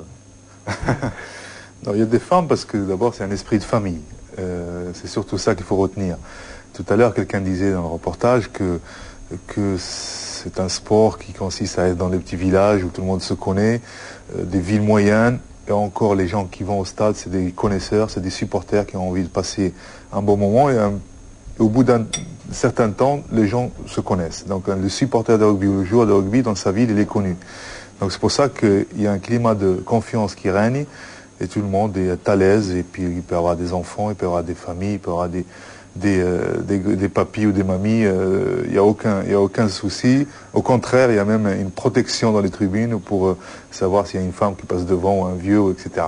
Mais il ne faut pas comparer avec le foot parce qu'on n'est pas encore, on n'est pas un sport planétaire. Vous allez dire pas encore là, j'espère que vous n'y serez jamais. Darren Tulette, pas beaucoup de femmes dans le film précédent, pas beaucoup de femmes dans les supporters du football. En Grande-Bretagne, j'imagine que c'est pareil. Non, je ne suis pas d'accord. Je pense que ce qu'on a vu dans les deux films, c'est des images complètement différentes de ces deux sports. On s'est concentré sur les hooligans. Là, évidemment, on n'a pas vu beaucoup de femmes, et bien heureusement. Mais si vous allez dans un stade de foot en Angleterre aujourd'hui, on voit beaucoup de femmes et beaucoup de familles. Je suis revenu récemment d'un match à Chelsea où j'ai rencontré une femme dans un pub juste avant un match. C'était pour un petit reportage pour Canal. Et là, cette femme m'a raconté comme quoi elle est allée voir cette équipe de Chelsea pendant 15 ans sans jamais rater un match avec son mari, et que quand elle pouvait, elle ramenait ses enfants aussi. Donc il y a un esprit de famille aussi. Est-ce qu'elle parle du foot de la même façon que les hommes? Je dois dire que sa passion était aussi forte que celui de son mari, oui, tout à fait. Mais elle avait même un tatouage sur le bras avec Chelsea, là, dans un petit cœur. C'était impressionnant. Gernot Rohr, tout le monde connaît aussi votre parcours. Vous avez été joueur à Bordeaux, à Bayern de Munich. Vous avez entraîné le Grand Bordeaux, celui-là même qui a gagné la Coupe de France, le Championnat de France. Vous venez de l'OGC Nice aujourd'hui. Donc, parcours exceptionnel. Vous aussi. Quand vous voyez ce film sur le rugby, est-ce que vous enviez les rugbyman d'avoir des supporters comme ça ou pas? Oui et non. Oui, parce que dans le football, c'est vrai, les choses se passent de façon un peu turbulente parfois. Mais non, parce que dans le football, il y a beaucoup d'ambiance et nous avons beaucoup plus de supporters que le rugby. Dans le club où j'ai longtemps été, au FC Bordeaux, on retrouve cette atmosphère bon enfant du Pays Basque dans le stade. Dans le football aussi, il y a de bons supporters. C'est vrai qu'à Bordeaux, on ne trouve pas ni de phénomène de hooliganisme, évidemment, ni même de phénomène ultra, si je ne m'abuse, non? Oui, les supporters de Bordeaux sont bons. Ils sont bons en ce sens qu'ils supportent, qu'ils soutiennent, qu'ils défendent leur équipe, bruyamment même, mais sans jamais s'adonner à la violence, comme ces supporters qu'on a vus dans votre reportage. Et nous avions la chance à Bordeaux, mais aussi à Nice, où je viens de passer 4 ans, nous avions la chance d'avoir des supporters au sang chaud, certes, particulièrement à Nice, mais il y a rarement des incidents. Abdelatif Benazi, on aimerait avoir votre sentiment, celui d'un rugbyman exemplaire, même si on reviendra. Vous avez été expulsé une fois, la première fois que vous avez joué en équipe de France, je crois. Et plus jamais après, évidemment. Et on aimerait avoir votre sentiment, donc celui, je disais, de rugbyman exemplaire, sur ce premier film, sur les hooligans. Est-ce que ça vous intrigue? Est-ce que ça vous inquiète? Est-ce que vous comprenez quelque chose, grand-chose à ce qui se passe dans leur tête, à ces gens-là? Oui, d'abord, ce qu'on a vu, c'est pas du football. C'est quelque chose qui est attaché au football. Pour moi, c'est une partie de la société un peu exclue. C'est des gens qui sont pas bien dans leur tête, qui veulent une certaine reconnaissance et puis se rattachent à un sport de masse qui est le football. On a bien vu dans ce reportage, c'est des gens qui sortent des milieux très très modestes, dans des quartiers très isolés, mais qui ont dit à un moment donné qu'ils n'ont rien contre les joueurs. Donc ils adorent le rugby, le football, ils adorent les joueurs, mais ils ont un problème avec les dirigeants, donc les personnes, les capitalistes, enfin ceux qui viennent un peu gérer leur... Donc ça les rend fous. Alors on va revenir sur cette question de l'argent dans le sport, parce que ça touche aussi le rugby, et pourtant ça ne produit pas la même évolution. Mais Darren, vous êtes, je le rappelle, britannique, vous êtes chroniqueur à Canal+. Est-ce que d'abord ce film vous a surpris? Et expliquez-nous ce qui nous trouble quand même quand on regarde ces hooligans. Parce qu'il y a quelque chose évidemment d'horrible, et puis en même temps, si on est tout à fait honnête, il y a quelque chose qui est relativement attachant. Je ne sais pas si attachant c'est le mot, mais fascinant, oui. Fascinant parce qu'on a du mal à comprendre exactement ce qui se passe et pourquoi, et vraiment comment. Et fascinant, c'est vrai qu'en Angleterre en ce moment, c'est presque à la mode de parler de hooligans. On a vu que dans le documentaire, il y a pas mal de gens justement qui ont écrit le mémoire de hooligans pour pouvoir vendre des livres. Il y a tout un tas, il doit y avoir une centaine de livres en Angleterre qu'on peut acheter aujourd'hui. C'est parce que justement on est fasciné, on veut savoir pourquoi et comment. Ça m'inquiète quelque part parce que j'ai du mal lorsque je vois quelqu'un se mettre en valeur parce qu'il a eu un passé violent comme ça. Moi je me demande si c'est pas le pays, l'Angleterre, qui tolère un peu un certain extrémisme. Je dirais, il commence à s'organiser. L'administration, le gouvernement ne les arrête pas, laisse faire, laisse... Pourtant, Darren, Margaret Thatcher, après l'affaire du Wesel, a pris quand même des mesures assez radicales. Est-ce que vous pourrez nous les rappeler d'abord, ces mesures qui ont été prises après ces 39 morts qu'il y avait eu au Wesel? Oui, déjà, en quelque sorte, en Angleterre, on était obligé de réagir suite à cette tragédie. Dès le retour en fait des joueurs et des journalistes en Angleterre après ces incidents, Margaret Thatcher avait tellement honte de ce qui s'est passé pour son pays, pour son peuple. Elle a appelé tous les journalistes sportifs qui étaient sur place dans le stade. Elle les a invités chez elle, là où réside le Premier ministre, 10 Downing Street, pour avoir une grande discussion. Justement, j'ai un ami qui était là-bas, qui m'a raconté, c'était assez hallucinant d'être là avec Margaret Thatcher et prendre le thé avec elle, mais parce qu'elle était vraiment très très concernée. Et de suite donc à tout ça, on a eu des mesures en Angleterre très très strictes. Dans un premier temps, il n'a pas fallu longtemps pour que les stades deviennent des endroits complètement différents à cette époque-là. Parce que là, on a vu oui, voilà. Dans un premier temps, il y avait des messieurs là dans le documentaire disaient on était debout, on était bien, et là on a éradiqué, il n'y avait plus de possibilités. Maintenant c'est des places assises. Voilà, maintenant c'est des places assises. Bon, déjà ça calme un petit peu parce qu'avant il y avait des mouvements de foule, les mecs étaient debout, on est plus violent, on pouvait acheter de la bière à côté et dans le stade. Et puis surtout suite à d'autres événements en Angleterre malheureux, on a enlevé les grillages. Pourquoi? Parce que ça m'a frappé comme quelque chose de très important, parce que si vous mettez des gens derrière des grillages, c'est presque leur dire vous êtes des animaux. On ne vous fait pas confiance.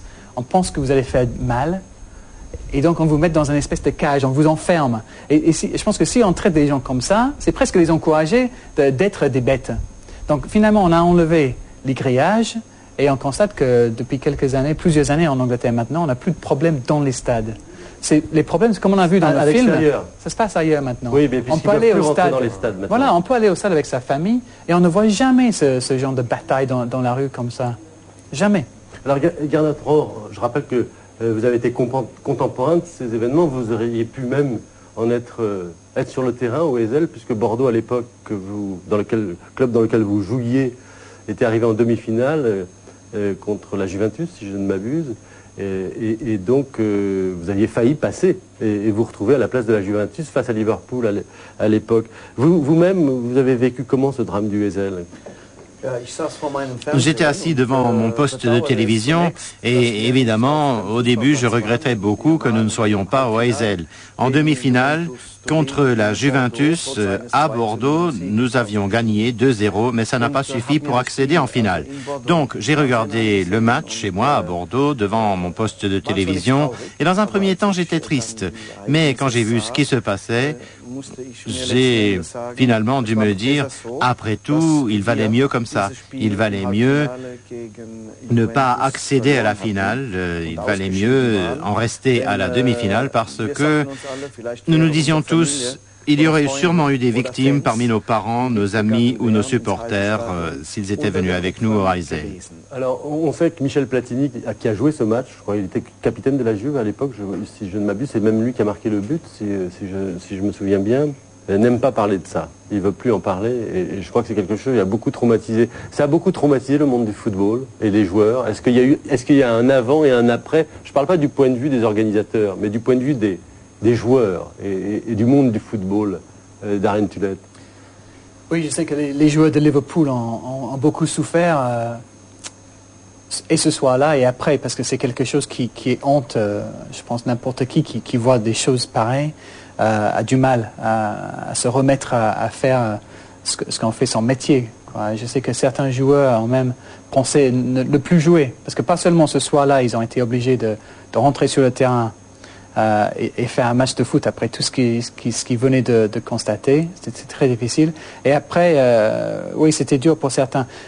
En même temps, peut-être ces événements terribles ont précipité, comme je disais, certains changements pour le mieux. Gernot, en Allemagne, on chiffre à peu près à 6000 le nombre de supporters ultra-violents, dont on dit d'ailleurs qu'ils sont en général originaires des anciens Länder de l'Est. Et ce phénomène-là, en Allemagne, ne ressemble évidemment pas au phénomène hooligan.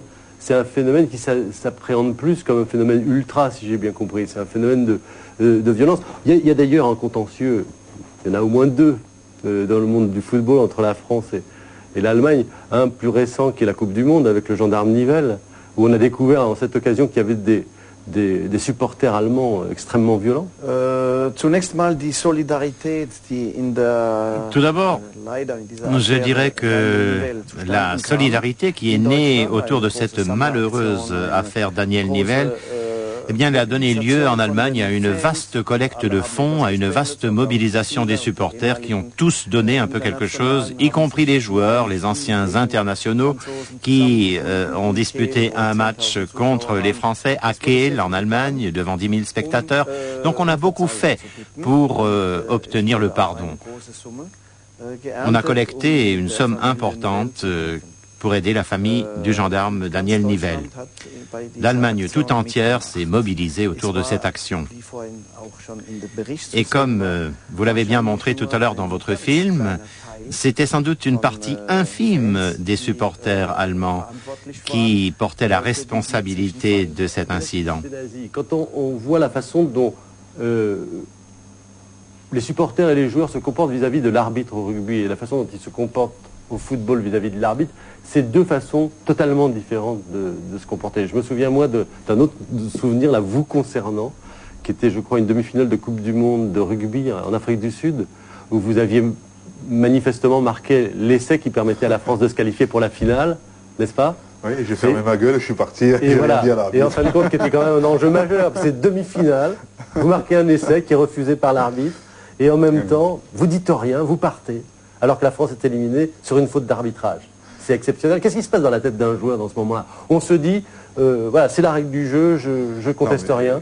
C'est la règle du jeu, certes, il y a ce respect entre nous et l'arbitre, parce que la moindre faute peut pénaliser les joueurs. Vous savez, une pénalité, vous la contestez, vous reprenez 10 mètres derrière, et puis après, ça peut être péril pour l'équipe. Mais le fait aussi que c'est un sport de combat, je me dis dans ma tête, c'est bon, je me suis fait avoir cette fois-ci, je vais revenir à la charge, je vais me défouler dans le prochain regroupement, dans le prochain plaquage.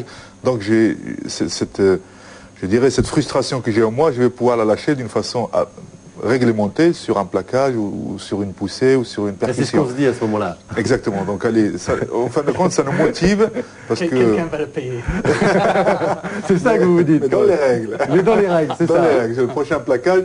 Donc en fin de compte, cette frustration se transforme en motivation supplémentaire. Et dans un sport comme le rugby, où les forces sont équivalentes, la préparation physique est la même et l'intimidation psychologique est la même, on a besoin de ce facteur motivant en permanence pour faire la différence contre l'adversaire. Donc une décision de l'arbitre qui est des fois mal acceptée peut être bénéfique 5 minutes plus tard. Alors on dit Darren, les joueurs de foot sont truqueurs. On se souvient aussi d'un autre épisode, là, celui de Maradona, qui dans un match contre... Oui. C'est l'Angleterre. On n'en parlait pas, oui, c'est contre l'Angleterre. Voilà, marque un but de la main, en fait. Hein. Et là d'ailleurs... La main de Dieu, la main de Dieu. Après. Et il a dit la main de Dieu à ce moment-là. Et en même temps, tout le monde se souvient de ça aujourd'hui. Encore, on ne se souvient pas de Latif Benazi, parce que justement, lui, il n'a pas commenté et est passé dessus. Mais on se souvient de cette histoire de Maradona. Il y a aussi là, dans l'esprit du jeu, quelque chose qui est complètement différent dans le football, non? Moi, je suis convaincu que dans le football, là, on a beaucoup de choses à apprendre du rugby au niveau de fair play, parce qu'en plus, on parle beaucoup de fair play chez moi en Angleterre, dans le football, alors que lorsqu'on regarde ce qui se passe sur un terrain, par rapport à un arbitre, on a vraiment des choses à envier. J'adore regarder le rugby et voir justement ce respect qu'il y a pour les arbitres. C'est quelque chose de très fort et c'est quelque chose on doit trouver des moyens d'avoir quelque chose comme ça dans le foot aujourd'hui, parce que c'est insupportable de voir un arbitre entouré par 10 mecs en train de lui gueuler dessus ou le pousser même. Je trouve que cette règle qui consiste à avancer le mur du coup franc de 10 mètres vers l'avant, c'est une règle excellente. On pourrait l'appliquer au football. À ce moment-là, il y aurait beaucoup moins de contestation.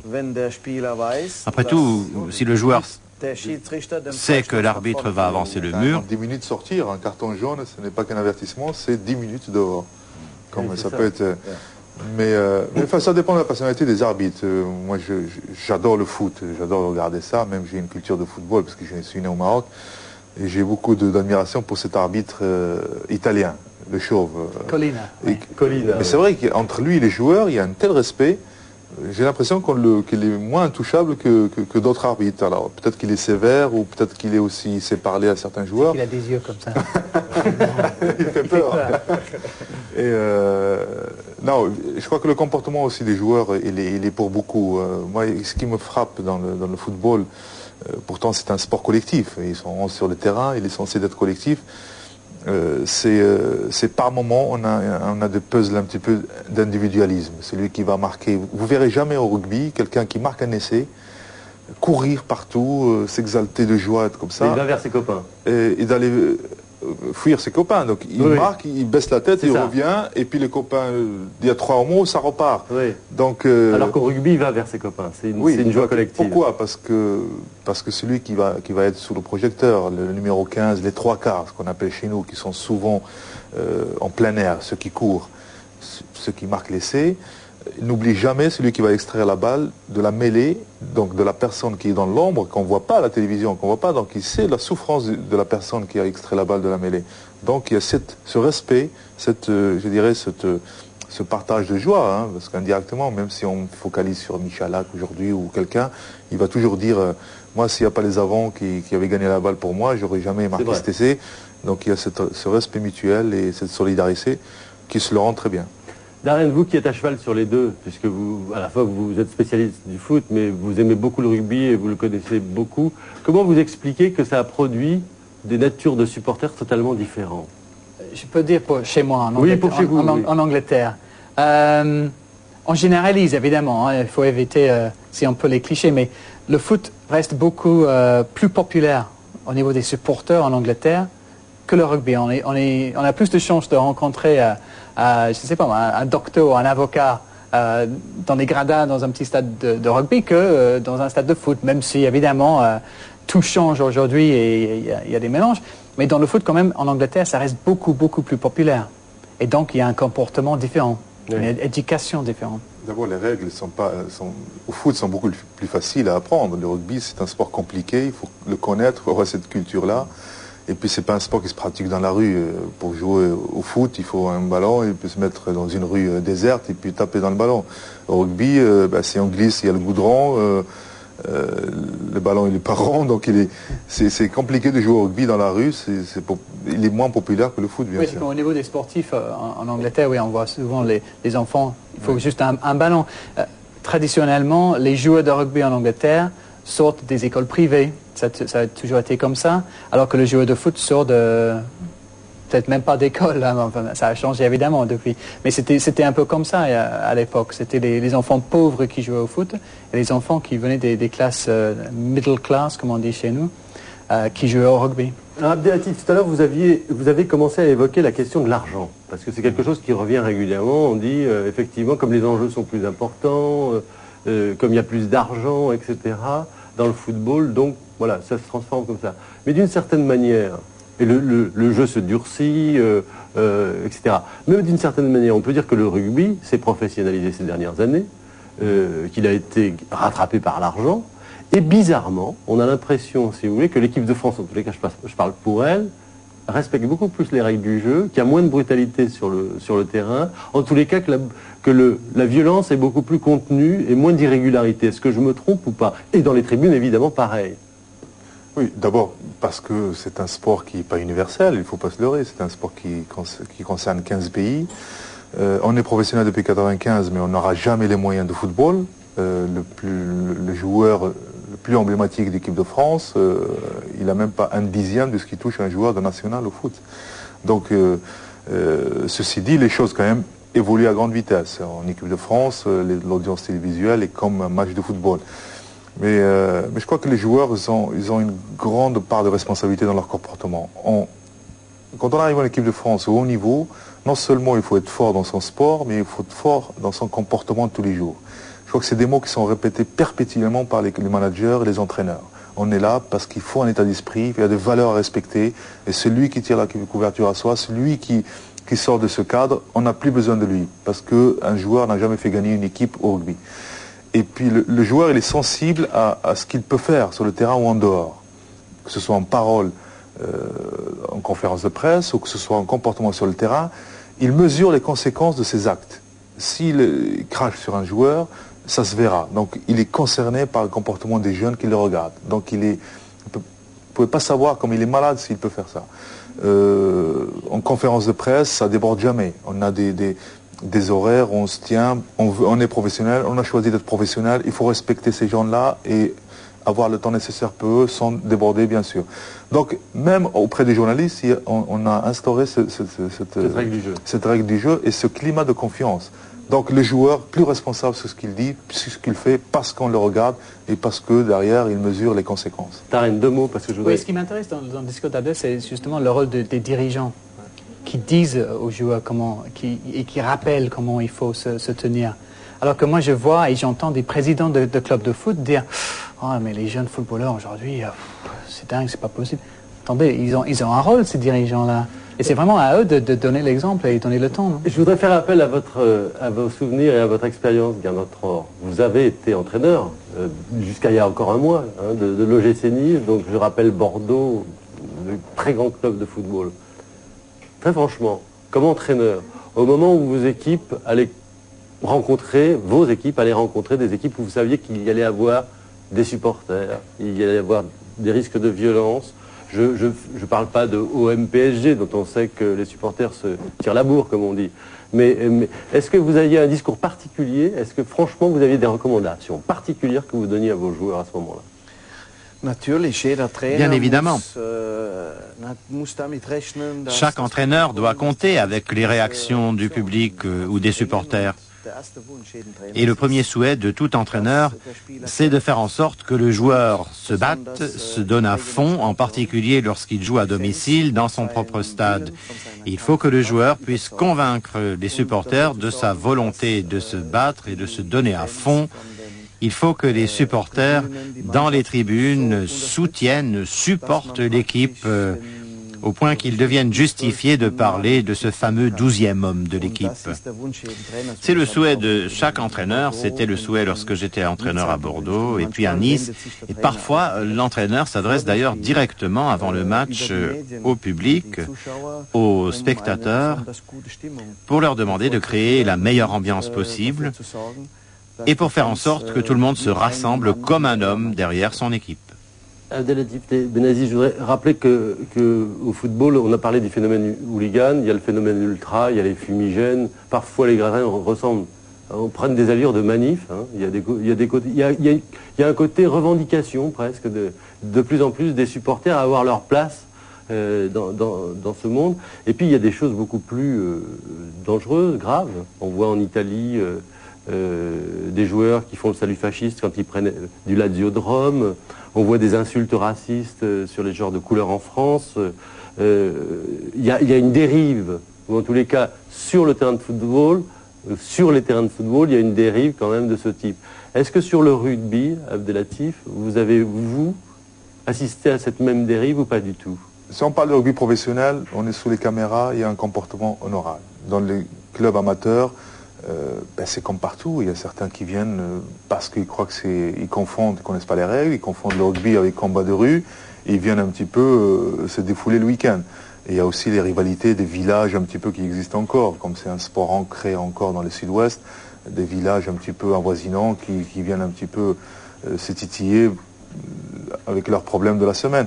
Ça existe et malheureusement, je dirais, il n'y a pas de médias, il n'y a pas de médias là-dedans. Bon, c'est une minorité certes, mais même c'en est trop, parce que même des actes racistes, j'en ai entendu parler, et moi-même j'ai reçu beaucoup de courriers par des jeunes joueurs qui ont envie de jouer dans ce sport, qui jouent en 3e ou 4e division, mais qui m'envoient des courriers en me disant qu'est-ce qui se passe, comment tu as fait toi, j'arrête pas d'être insulté dans les tribunes.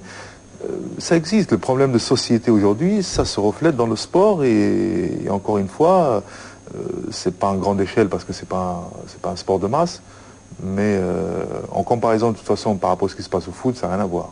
Mais ça existe. Darren ? Les stades sont quand même en quelque sorte des exutoires. On peut se rendre dans un stade, dans n'importe quel sport, et on peut crier ce qu'on veut.